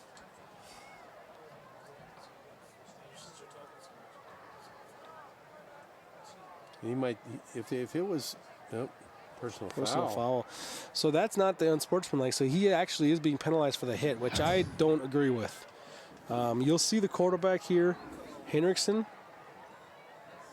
tucks the ball, and you'll see the hit on your left side of your screen, folks, right there. That's a legal hit. I mean, the guy, he's just stepping out of bounds. He's on the field of play too. It is football. Yeah, it's still a collision game. I'm sorry. It's too close. I don't like to disagree with the officiating on that, but that was not a good call. The play occurred during the course of the play on the field of play. That's not. Ooh. Looked like they were trying to connect to Siegler, but Siegler had not looked for the football, so that'll fall incomplete and bring up second down at 25 after that 15-yard penalty. Well, those two big penalties have really crushed Farmington because of the place on the field where they occur. They occur on the 20-yard line, the 15-yard line going in. It's so hard to recover from those. And it was Aguilar who takes hits all game long and just finally got a chance to deliver one. Aguilar takes the handoff up the middle here and gets forward for approximately 4 yards. Pick up a 4 on second down. That's not going to give them that favorable of a third down. Third down and 21 upcoming here. And it's 4-down territory, so they got to try to pick up 10 yards kind of back-to-back here. And that tells you exactly what the coaching staff is thinking, that they're thinking we want to get something set up here, and we know we're going to go for it on fourth down. So On third down, high snap, and now we have a flag and probably a delay. No, false start actually in the middle there. And Farmington is, again, move the ball down the field in very good order and then get to the 20-yard line, the 15-yard line, and bam, they hit a wall. 20 yards and penalties in 3 plays.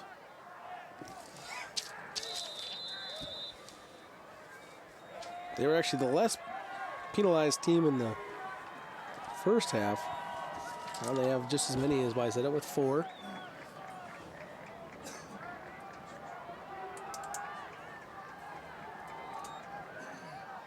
Third down and a lot, and the handoff goes to Graves, and they lose even more. A loss of 5 yards. Great play in the backfield. He's been all over the place tonight. Definitely one of the players of the game. Nick Kramer's got a fumble recovery. Now a couple of tackles for loss.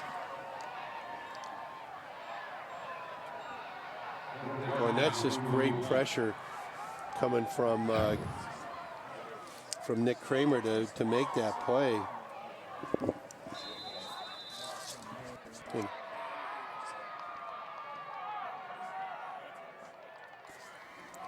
Farmington to punt on 4th down and 27. Boy, they were in 4 down to go territory, and they end up punting the football, not even back to the line of scrimmage. So Wayzata will take over at the 22-yard line, and we're going to go down and check out what Ellie has to say. Guys, I'm on the Tigers sideline where Mitch Fox is really nursing a left calf injury. He's been trying to walk it off and shake it off, but every time he gets into a set position and tries to take off running, he can't do it. So at this point, his return is also questionable. All right, bad news for Farmington, but thank you, Allie.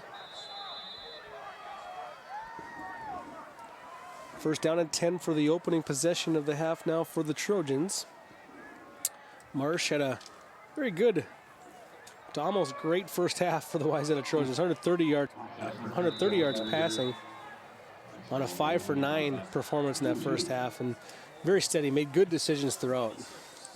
And first play, right back to the running game. Conzett makes a nice move in the backfield, but is held to a 2-yard gain. Pretty good pressure by the Farmington defense to get in there and force him to move before he even got to the line of scrimmage. A lot of penetration in the backfield there for Conzett. 11 carries, 72 yards in that opening half. Conzett's going to get it again, shuffles his feet, finds a little soft spot, goes up the left side. And a nice positive pickup of 4 yards for Conzett and the Trojans. And this is, I believe, what they're going to want to try to stay with is relatively conservative game, but move the down markers, use up the clock, and when you get a score, you get a score, and then continue to play that good defense. They'll hand it off for the 3rd time here in a row, and this one goes to Lexick, and he has a first down on the left side for 4 yards. So 4 yards a pop on the first 3 carries for the Trojans.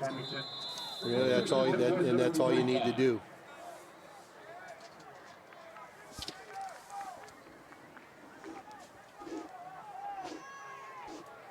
Lexick stays in the backfield now. On first down from the Wayzata 35. And we do have a play action fake there as Marsh rolls to his left, finds his tight end Slavic downfield, who won't step out of bounds, stays in bounds, continues downwards inside the 25, all the way down to the 22. Big pickup for the tight end, 43-yard gainer. And those are those explosion plays that Wayzata has had tonight that Farmington has not. Exactly. And Marsh does a good job of faking the run, and Slavic does a great job of getting himself open in the short zone, and then after he catches it, boy, just taking where he can go and getting right up the sideline. Nice throw, catch, and run. Now Marsh is going to the end zone where he's got Didier for their 2nd time tonight. This one is for 22 yards. Marsh to Didier, it's a 2-1 combination.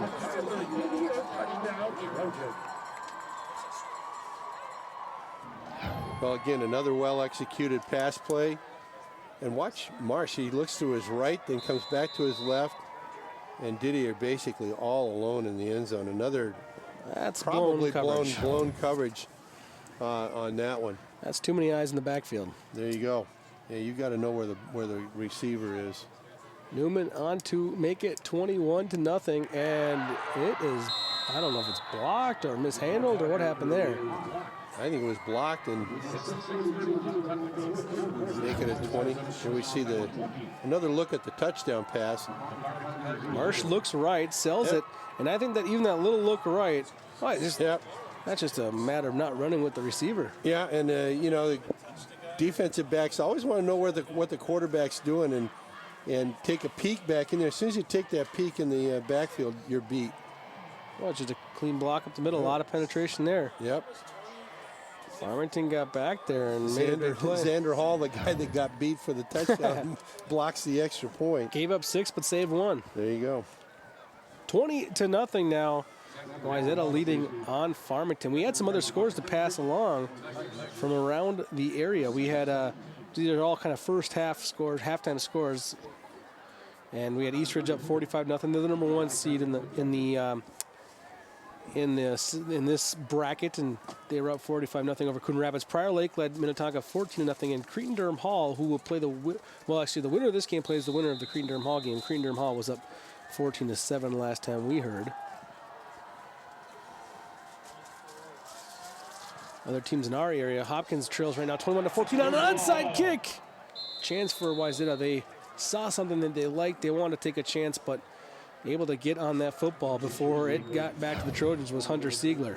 Take a look at the onside kick. Pretty nicely done. 2 guys miss it, and Hunter Siegler coming a long way to cover that ball. But not bad field position at the 39-yard line. So what you take the chance and you give up field position, but the Trojans have to feel pretty good about their defense so far. With a 3-touchdown lead, it's you can do something like that and not have to worry about paying the price on it. Out of the shotgun, they hand it off up the middle to Aguilar, who has a 2-yard pickup.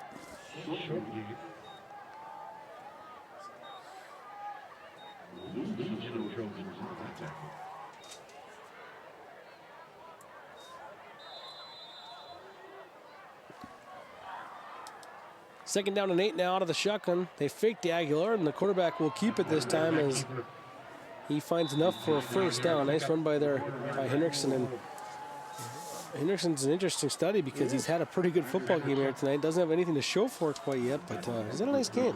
Yeah, he runs the ball well. He sees the field very well, and he's got a real nice quick release and good ball. Henriksen sneaks one there into a window. Tight little pass there to first down Zitzman. This one not enough for a first down, but on the tackle.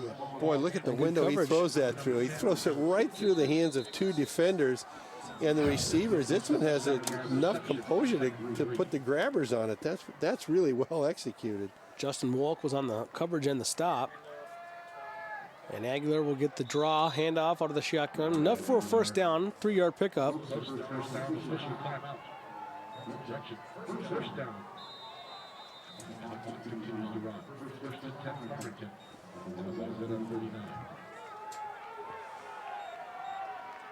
Out of the shotgun again. They throw it, and this time Zitzman's met by the safety. You're waiting for that safety to step up and make a play, and there it was right there. It was. Nice job done by Xavier Golden, who jumped in that one, and Zitzman's not having a hard time getting up for that one. You hit that play 4 times, 5 times throughout a game, the safety eventually might catch on, I suppose. Yep. And see, the follow-up to that is as soon as that safety comes up to make that play right there, the next time you throw that, you go behind where the safety is supposed to be. Right on. To another receiver who's deeper. I'll tell you what, though, just to be on, in all fairness, that was a very clean, open field play there by Golden. I mean, not a cheap hit at all. Not a cheap hit at all. Zitzman had another nice catch. Unfortunately, it was the shoulder of Goldman, not the football. Wow. That was a good one. He got a big hit. We tried. 3 receivers to the left, 1 right now.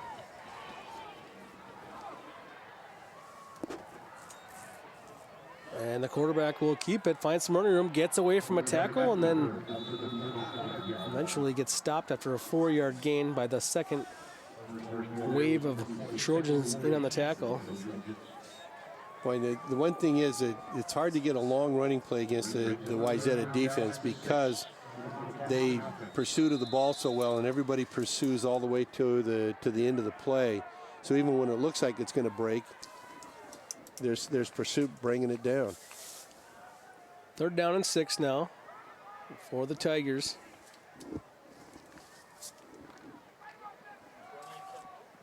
Aguilar gets the carry. And not much running room there. Gets forward for a couple of positive yards, and it'll bring up a nice manageable short 3rd down for Hendrickson. Rather a 4th down. That was a 3rd down play right there. So Hendrickson and the Tigers now 4 down territory. Offense staying on the field. It's about the 3rd time they've had 4th down deep in the Wayzata zone.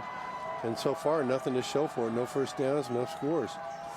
So Hendrickson will roll to his left. Now it looks like he's going to pass. Looking for a block on the backside there. Hendrickson's going to step on the bounce. You can't do that. It's 4th down. Oh, Hendrickson, you got to take a chance at least. Yeah, that's a tough one. That's a little bit of a mental mistake by the quarterback to Hendrickson to not get the ball upfield. He's got to get the ball upfield. He can't just step out of bounds. 4th down, you cannot take a sack. Yep, don't worry about the stats at that point. You might throw a pick, but it's got to go in the air and have a chance. Just lost track of the down and distance. Well, and I can see his frustration. He's saying, I didn't have anybody open. I wasn't going to launch it again. He's remembering that first 4th down pass that he had intercepted. Marsh was under some heat there, delivered a strike anyways. It's a very short minimal gain because of good coverage after the good pressure. Nice tackle in the open field by Darby Grings. Called his name a number of times tonight. It was Mitchell Faust on the reception. And Mitch Faust makes a nice catch under pressure as Marsh threw the ball under pressure. It's hard to get that ball out like that, and a nice grab by the tight end. So Wayzata going to the air once again here on 2nd down. Marsh going downfield. He's got Didier for a 3rd time possibly, but Didier couldn't catch up to that one. Oh boy, Didier got behind Xander Hall once again. And Drew Johnson for the defense, number 32. He puts a lot of pressure on Marsh. Marsh has to fall away from that throw. He wasn't able to step into it, and really the ball got up and floated on him and was well past Didier.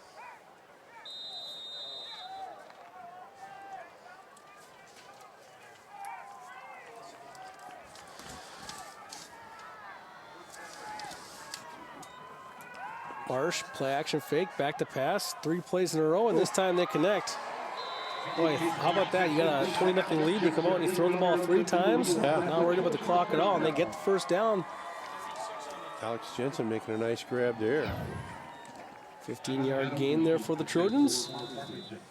Marsh showing me a lot of poise tonight. He's sets himself up, he observes where his reads are and gets the ball downfield in very good order. I like the way he's playing tonight.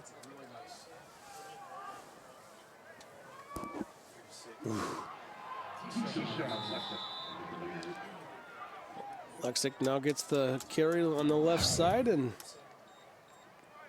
the junior running back running hard. He's a lanky guy at 5'11", 177 pounds, but he brings a lot of force as he gets his shoulders over his toes before he gets hit. 8 yards on that carry. Lexick now 9 carries, 51 yards on the evening.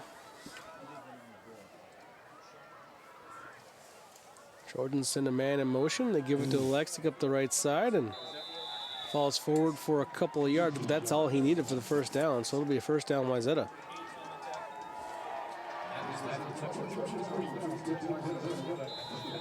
So yeah, I think that Wayzata is really starting to grind on their offensive linemen are starting to grind on the Farmington defense. Lexick gets the handoff, and he goes right up the middle for a nice gainer. Now deep into Farmington territory, taken down to the 33-yard line on that gain of 7 yards. We're getting a pretty good diet here of Foster Conzet and Keyshawn Alexic to carry the ball here. And we see that Conzet is back in now at the tailback spot. They'll pitch it to Conzet. Conzet looking for that block downfield. Eventually does get one from the pulling guard, Bryson Wilkins. Enough for a first down on that carry by Conzet. This is a Farmington defense that does give up some pretty good yardage on the ground. They give up 5.5 yards per carry on the season. They give up 227 yards on the ground per game. So this is a defense that has been getting rolled up along a little bit, especially the last 5 games we mentioned. Absolutely. Their last 5 games, they've given up over 40 points per. Marsh back to pass on first down and 10. Throws this one a little bit behind his receiver. It seems like they were on different patterns right there. He was throwing more of a corner route.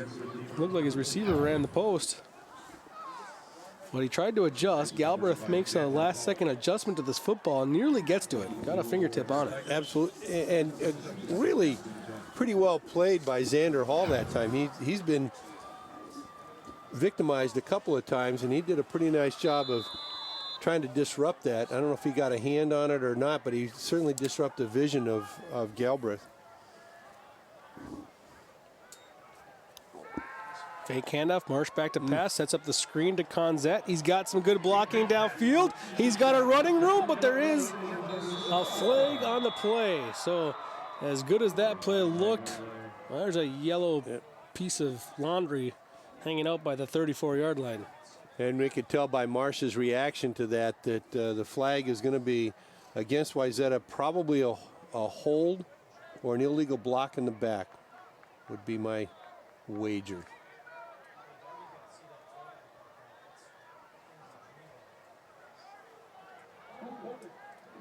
Ooh. Maybe that's why it was so successful. Had 2 holding calls. There's a hold. I see one. Yep. There must have been another one downfield further. Maybe right there. I see a great block downfield. Yep. Holy buckets, did Zach Barker get a good one? He got a nice one, didn't he? I don't know if there was that's where the second hold was, but now Wayzata has hurt themselves with a big penalty in a bad spot. They're back at second down and nearly 30. Marsh is going to try that arm, and it looks good. Oh my goodness. It's pure into the end zone. Marsh goes up over the top. What a beautiful play there. There's your second down and 27 play. There you go. Yeah, you just called the touch. You called a long touchdown pass play. Well, that was really nice. A really nice ball by Jake Marsh again. He's really had a nice game. He's been pretty spot on with his throws, and Galbraith makes another really nice grab of the ball for that touchdown on a big play. And again, another big yardage play for the Wayzata offense. That's their 6th or 7th 20-plus yarder tonight.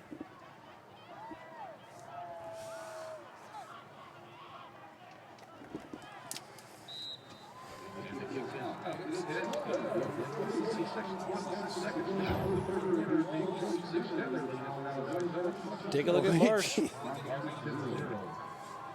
It's a pretty looking ball there, Bill. Yes, it is. It's gorgeous. And Xander Hall was not in bad position. He just couldn't get his body around to make a play on the ball, but he's stride for stride there. And Galbraith using a 6'3" length to get up over Xander Hall, who's a 5'7", 160 pounder. So you got a 7-8 reach on you. That's a little bit tough. And poor Xander Hall, he's got to feel like he's had a really tough night tonight. I don't think he's played that poorly. It's just that he's had really good receivers catching very nicely thrown football. He's gonna be swatting at balls in his sleep tonight, being thrown over his head. Yeah, they've attacked that side though. I mean, they've kind of zeroed in on kind a of little figured bit. out that that they've got those long receivers that can make the grab out there, and if Marsh puts it in the right place, they're gonna take it. Well, this is the best game I've seen Marsh play by far, and he's had a couple of good ones this year where he's put up some big numbers. Jake Marsh coming into this game, was the biggest thing I thought holding Wayzata back when I saw him play against Minneapolis, and they won that game. I just kind of thought his accuracy needed some work. And boy, has he been pinpoint tonight. He's been spot on tonight. Completion percentage of 53% this year, threw for 974. That's a lot of yards, for a quarterback. Absolutely, yeah. 7.3 yards per attempt, and he threw for 139 yards per game. 13 touchdowns to his 8 interceptions, but that number's gotten better with tonight's game, 3 touchdowns. He's now a 2-to-1 touchdown to interception ratio. That's pretty good for high school football. Yes, he is. And he's done a really nice job of observing the field and making his reads and making things happen. Aguilar continues to spin out yards as he's had a very good game here tonight for the Tigers. Continues to fight hard, and you could say that maybe it was possibly his mistake that led to that drive kind of coming to a halt there, but I still think it was not a bad play. Yeah, not a bad play at all. But they've shot themselves severely in the foot more than once. Graves catches that one now in that kind of sprint out and flat pass. I think the one thing that this Wayzata defense has got to give them credit. They're a smart group of kids. They seem like they've kind of caught on to the playbook of Farmington. They've that all the tricks that Farmington has thrown at them, Wayzata seems to be adjusting. And we'll see how that plays out in the next 12 minutes as we have come to the end of the third quarter here. The Trojans nearly doubling up on their first half lead. They lead 27-0. You're watching playoff high school football on 12 Sports.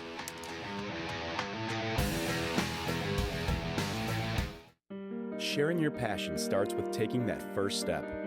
Take Lindsay, for example. Her first step was taking free TV classes at Northwest Community Television.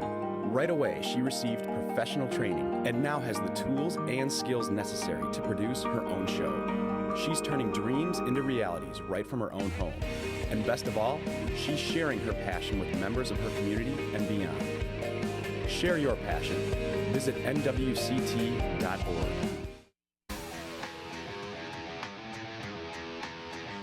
Welcome back to Wayzata High School. Our score 27-0. It looks like the winner of this game, which appears to be right now Wayzata, will probably play Cretin-Durham Hall, who lead Anoka right now 34-7. So we could see a Wayzata Cretin-Durham Hall matchup.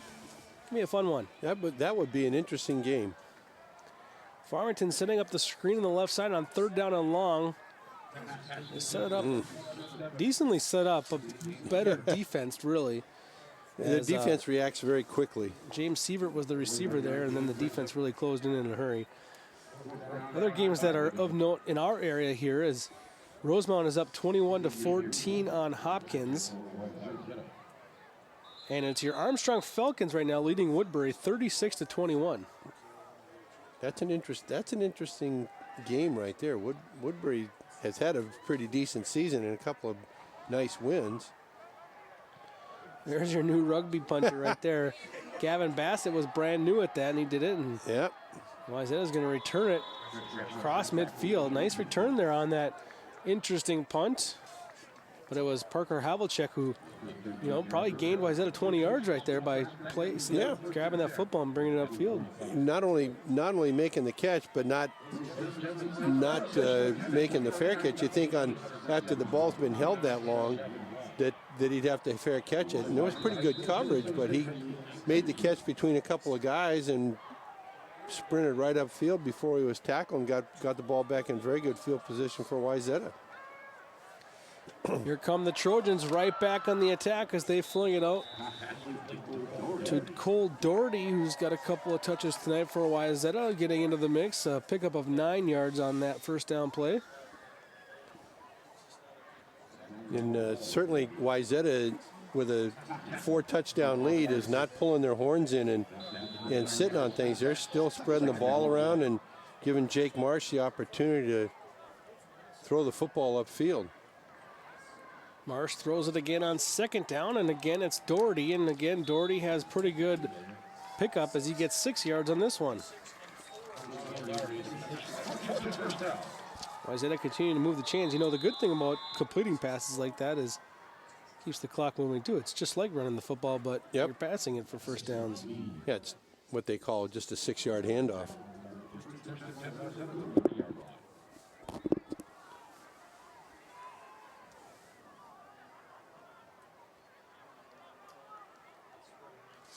Jake Marsh continuing on what might be his best night of the year. Hands off now to Conzette, who goes up the gut with it. And then I think he fumbled the football. He may have. Farmington's reacting as if the ball is on the turf. Yeah, a couple of guys really going in hard. Yep, and Farmington turnover. football. Yeah, Farmington making the nice turnover on the fumble recovery. And here we'll see Conzette. Oh, dropping the ball right away. You know who forced that fumble? Is Darby Griggs. That's Darby his second Griggs, forced fumble tonight. He's had a really good game tonight. It's amazing how many different guys for Farmington have seemingly played pretty well. They just haven't gotten it all together as a team. As a unit, yeah. And that's, you know, they're playing quite a few juniors in key positions, which means this is a learning experience for this program. Ooh, good read. That might have been a little early. Yep, pass interference coming on the Trojans. He thought he had a good jump on that football, but he came across the body a little bit. That was Dylan Welch on the coverage. Yeah, he got a good jump on the ball. It just had the receiver in the way of it. So pass interference penalty is going to move this ball closer to midfield, up to the 44. It's a 15-yard penalty.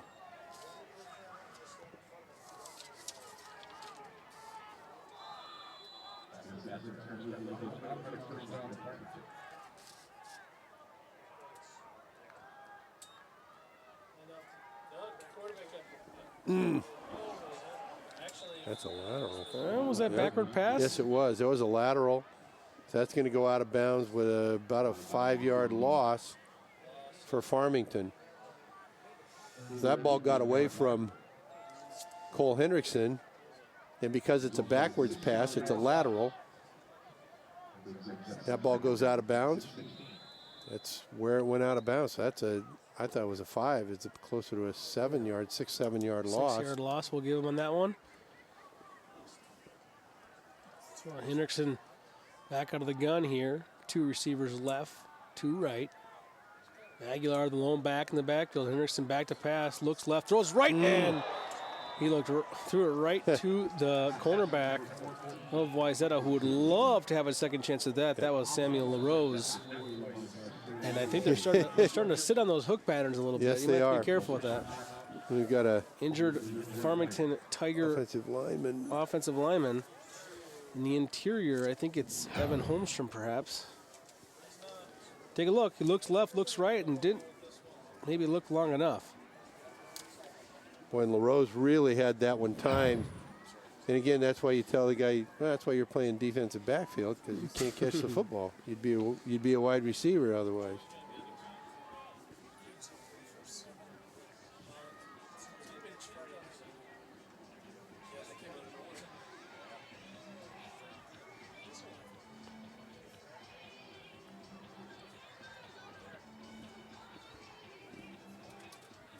Hard to tell what we've got happening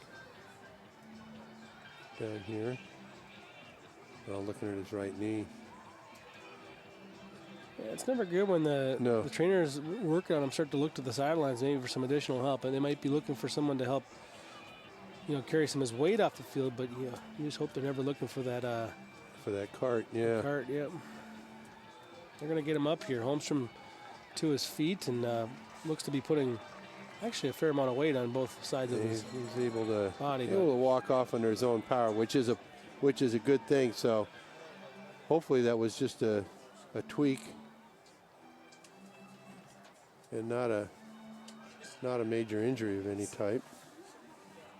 Well, the only saving grace was during that timeout they played your favorite song. So there you go. 3rd down and 16 now for Farmington. Out of the injury timeout.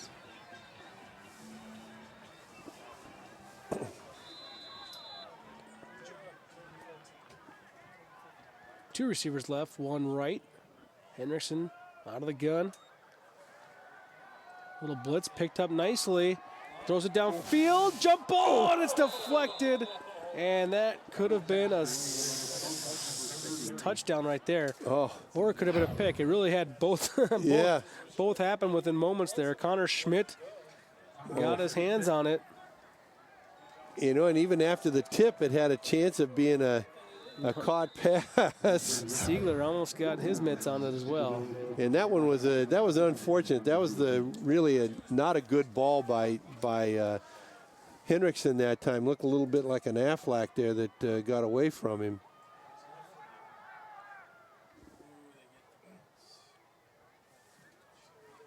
This punt from the foot of Mitch Grings will go all the way down to the Wayzata 38-yard line.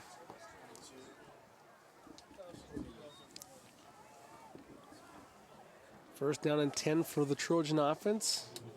Still looking at I think we'll still be looking at the first unit Trojan offense. It's a 27-0 game. It's a very convincing lead, but it's not over the top. It certainly is. In hand. And I see Jake Marsh coming out as the quarterback. I see Alexic as the running back. So yeah, a little too much time still on the clock to be opening it up too much. But they're going to hand it off. Remember, Conzet fumbled on his last carry, so it's Alexic who gets the ball here. A little short, maybe 2-yard gain on that carry, and then Alexic actually checks out. We're going to take a look at a new running back now, checking into the game. Parker Havlicek. Look like Parker Havlicek, but I think there might be a second 22 because I thought Parker Havlicek was making some plays on defense. But we'll go with Parker Havlicek. That's what they have on the roster. Havlicek gets the ball right side there, and he hit the hole pretty hard, but then was met by the second line of defense. A gain of about 2, but that's not Havlicek. He got in there in pretty good order. He's really quick out of the starting gate there. We're gonna have to get a number on that one.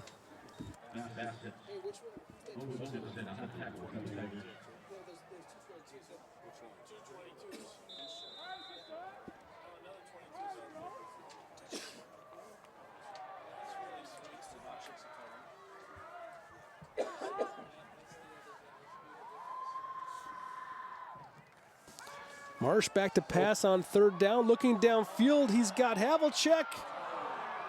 And a late flag comes in. It's just a bad night. Continues to get worse for the Farmington secondary. As that one looked to be pretty well defended, but they will not get away with that one. Now you get victimized a couple of times for touchdowns, and you play a little bit closer. That seemed to be that big of a hit. But it's only a 15-yard penalty, so it's not like in the NFL. It's a backbreaker because the ball's, that was a 40-yard pass. Boy, and he got his hand on it before he made contact. That's even tougher. That's even tougher.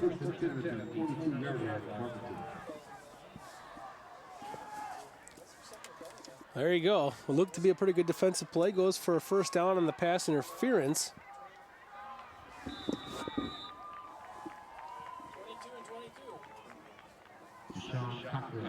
Deshaun Cockrell gets the carry there. That's the second number 22. Usually when you have double numbers, you don't put them both on the same side of the ball. Right. And Havlicek has been defense the whole game. Havlicek has been he had a couple of pass receptions too. I'm going to have a talk with Coach Anderson about this. There we go. Making us confused up here, and that's hard to do. Marsh rolls to his right, underthrows it, and maybe perhaps his worst throw of the night there ends up falling innocently incomplete, but that had dangerous look written all over it. Yeah, that one had a pickoff all over it. He threw across his body back to the middle of the field. That's a huge no-no for a quarterback. You don't want to throw back across your body, and you don't want to deliver the ball up in the middle part of the field. A lot of bad things can happen when you do that. Third down now and 11 for Marsh and the Trojans.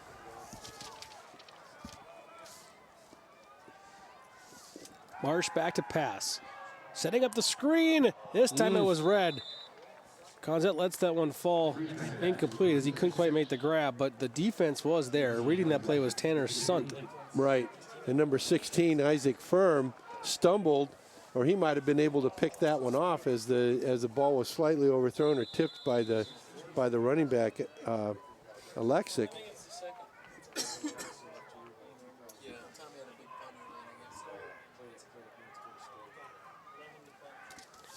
All right, now it's the punting unit coming on for the Trojans, and scorer gets a good piece of that one. Nice and high, coverage gets down there, and inside the 20-yard line. Xander Hall makes a nice fair catch. Nice punt by Scoro. He had some pressure on that and got it off pretty nicely. Farmington offense able to give first downs and yards tonight, still looking for their first points. Down 27-0, trying to kind of end on a positive note here this season. Yeah, they'd really like to end going out, get a score here, and make something happen. Set up the screen to Aguilar. Aguilar gets out to the left side looking for some blocks, then pushes forward along the sidelines. They're going to say he was tackled in bounds. That'll keep the clock moving. He's a tough guy to tackle. I've been impressed with his hardness. He's tough to bring down. He runs hard and takes usually more than one person to bring him down. And here comes again Aguilar. Takes more than one. Took 3 that time as he plunged forward and bounced off a tackle and picked up a first down. 4-yard gain for the hard-running Farmington Tiger junior running back. Among the many in this junior class that's been impressive here tonight for the Tigers. Farmington has not been shut out yet this year. They've had 1 touchdown against Burnsville, 1 touchdown against Moundsview, but have not been shut out. Aguilar gets the ball again here. This time defense up there at the line of scrimmage, up to the task. Xavier Golden, one of the Trojans, in on the tackle.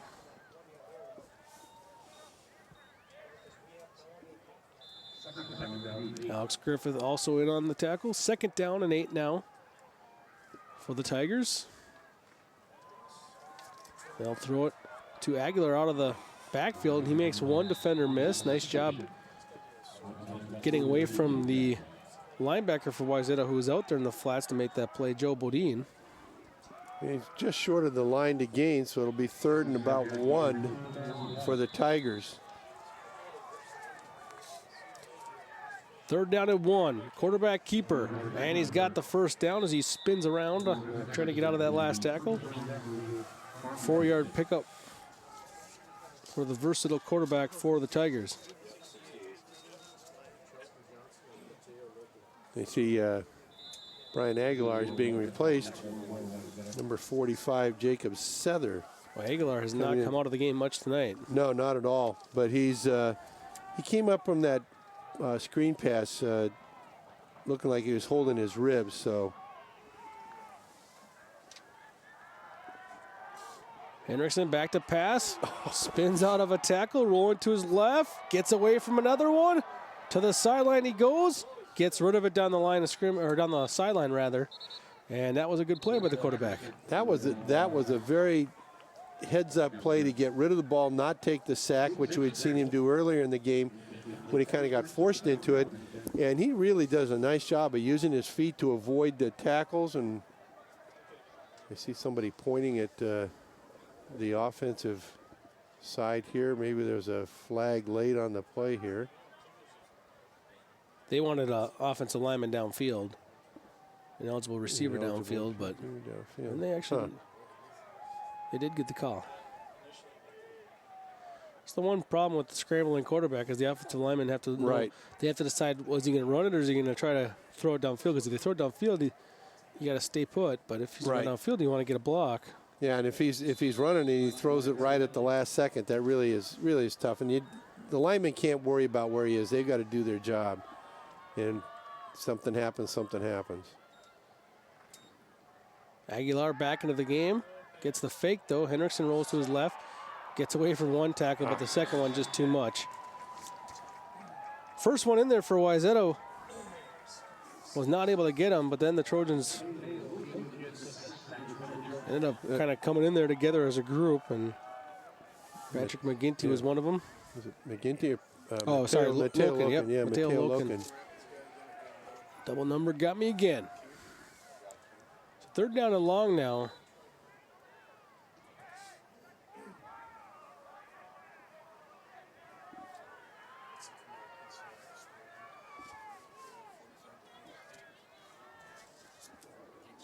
And Henriksen out of the gun one more time here on Anderson rolls to his left, and he puts the ball on the turf. Oh, it's still on the ground, and eventually a Farmington Tiger offensive lineman gets onto it. But another 14-yard loss. Luke Johnston's the one that eventually lands in the football here. We'll see the ball gets popped out. Yeah, knocked right out, and 2 or 3 guys punch it around, and big offensive lineman is able to get on it. But now we're in 3rd and the entire length of the field.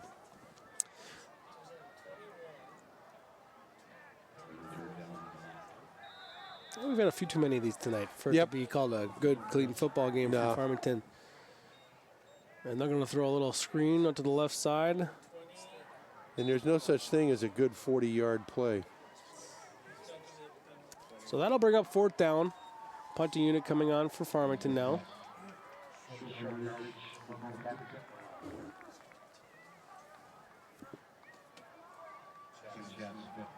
And this is where, this is the point where guys are starting to get a little discouraged. They're a little bit down emotionally, and this is where you can say, well, now it's just a matter of running out the clock here. Good looking rugby style punt there into Wayzata territory. They'll let this one go as Cole Doherty got out of the way. Yeah, maybe wisely so. You don't want to be trying to field the ball that's bouncing around like that.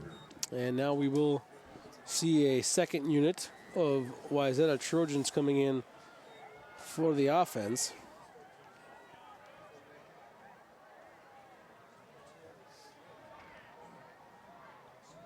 And this is where Coach Anderson gathers them around and says, hey guys, this is your time to go out there, play clean football, and put something on tape. Yeah, play smart and let us know where you are.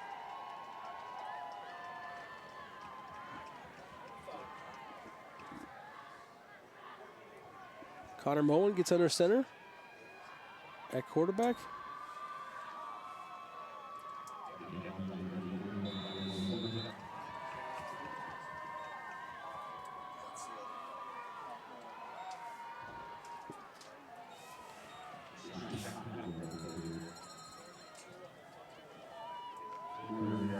Four-yard gain there for the Trojans, bringing up 2nd down.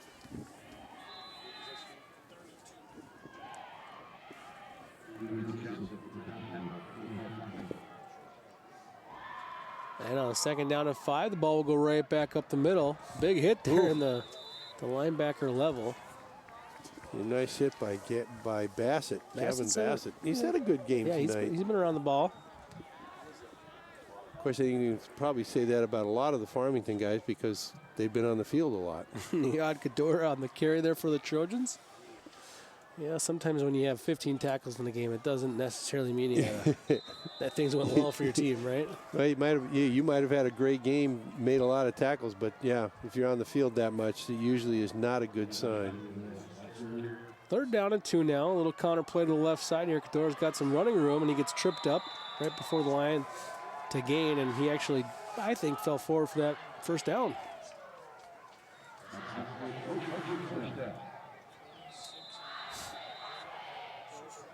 We're going to be running the clock out here pretty quickly. Less than a minute and 45 to go.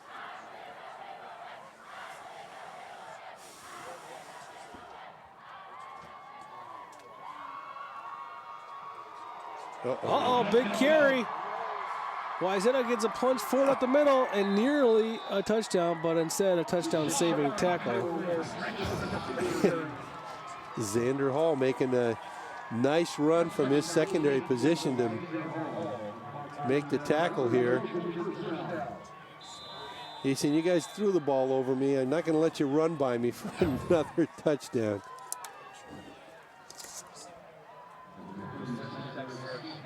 Spencer Goldman checks in now at quarterback. Hands it off to Kadora right side. And a good tackle on the hustle to the outside for Farmington's Mitch Greggs.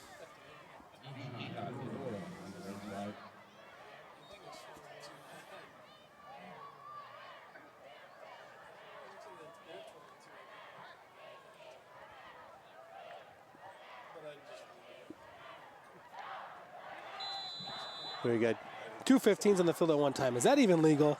You got a 15 under center and you got a 15 in the backfield. I mean, no. What am I supposed to do, Bill? I don't know. 15 hands it off to 15. So we'll give it. Got too many. Goldman and Hoy. Handed it off to David Hoy.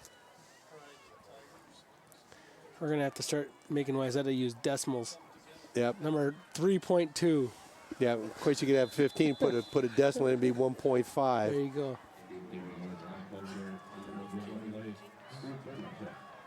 First down and 10 now. 10 seconds to go. Wayzata probably doesn't have to run a play, but they will. Pitch it right side, and a tackle for loss in the backfield. So it's one of those moments, Bill, where Wayzata moves on to the bracket. The bracket gets smaller. They're in the Sweet 16. There they are. And for Farmington, for the seniors, for the Tigers, it's been a year where it comes to an end here. A disappointing night here in Wayzata. The one thing you can say for the senior class is they won 2 more games than the class before them. There you go. And that's a step forward for the program. And there's a look at our updated bracket with we put. You see Eastridge, Prior Lake, Creedner Hall, Wayzata, all winners here tonight. Maple Grove, Armstrong, you down on Burnsville. And it's starting to look pretty good there. Some good teams. Absolutely.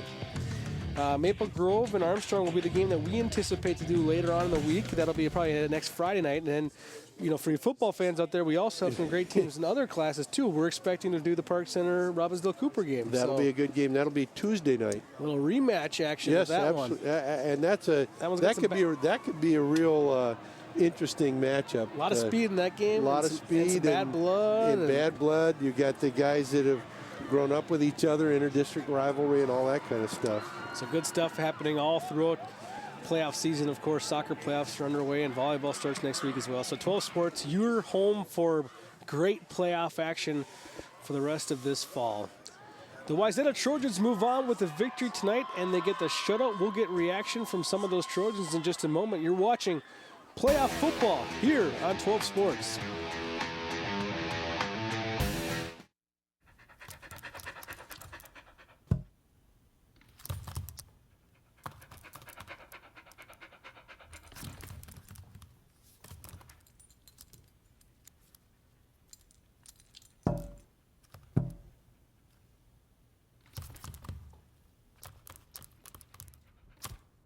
There's a shelter pet who wants to meet you.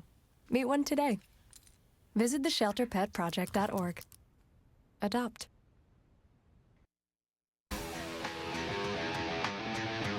Back at Wayzata High School, a big, large group of satisfied Trojans circling around center field, and Allie has grabbed a couple of the big stars for tonight's game. Hey guys, I'm here with this dynamic duo who linked up for 2 touchdowns tonight. Got Jake Marsh on my left and Tyler Didier on my right. We're gonna start with Tyler. Tyler, in the first half, you had a touchdown. It was I think a 34-yard bomb from this guy over here. Take us through that touchdown. First play of the game for me, and I'm going in, and I look and I see there's no safeties, and knowing this kid with the arm he has, I'm just like, okay, touchdown. And he threw it up, and we like the speed that I have, and it works out pretty well when he has such an arm, and it goes deep, and touchdown. It was awesome. And the second one, when that one was up, I think that was a 22-yard one in the second half. That one was from across field. That had to have felt like kind of a piece of cake for you guys. Yeah, it was. That play usually isn't designed for that route, but I got there, and like you said, it was just all the way across the field, and I was just sitting there waiting for it. I'm like, oh, they're going to get to me, and then the ball came, and I'm like, oh, another touchdown, and it was so much fun. I was going to ask you what you think of this quarterback that you've got throwing those deep to you, but I think you've said a lot. I have. He's awesome. All right, we're going to throw it over to this guy who's throwing those deep balls. Touchdown after touchdown. You have a lot of wide receivers that it looks like you've got a lot of confidence in. What do you say about your wide receiver crew? Well, they make it really easy for me. We got a lot of speed, a lot of height. We can do a lot of different things out there. And I think that's what makes our offense so dynamic, is that we have a lot of ability to make plays like that. And with his speed and some of the other guys, we got guys getting up to 6'6", which is just unheard of, especially in high school football. So it's a treat to throw to them. You have that treat in the backfield with those wide receivers, but what makes you so effective as a quarterback? Well, I'd say most importantly, I just every game I want to do the best I can to lead, and I thought today we were able to get after it. our guys, you know, there are a lot of things that we can correct, and I think that's the big thing is that our mistakes are all correctable. And so going forward, I think if I can just continue to do a good job leading, I think we'll be able to make quite a run. A big shutout win tonight. You guys will be probably facing Cretin-Durham Hall next week. When you think about facing them, what do you guys think going into that? Are you able to beat them coming out? Oh yeah, well absolutely, and I think we showed it tonight that we got a lot of ability to make a lot of different plays with a lot of guys, and I think that's, like I said, what makes it so dynamic. But at the same time, our defense is out there pitching a shutout, which you can't really do a whole lot better than that, and special teams got after it. I think it was a good team win, and you know, going forward, I think that's what makes it so special. All right, these guys need to go celebrate with their team. I'll let them go do that. We'll send it back to you guys. All right, thank you very much, Ellie. A couple of very excited Wayzata Trojans, and for good reason. A nice performance here tonight, very convincing 27-0 victory over Farmington. And when you think about that matchup with Cretin-Durham Hall, it speaks to tradition right there. The Raiders and the Trojans, it'll be excellent. It'll be exciting, and I think it'll be a really good game, and it'll be a bellwether to see who's going to come out of this section and play for a championship and get into the state tournament. All right, for Allie Arlt, for Bill Hunstock, I'm Joe Moline. Thanks for watching, and our entire crew here tonight, we thank you for watching playoff high school football on 12 Sports.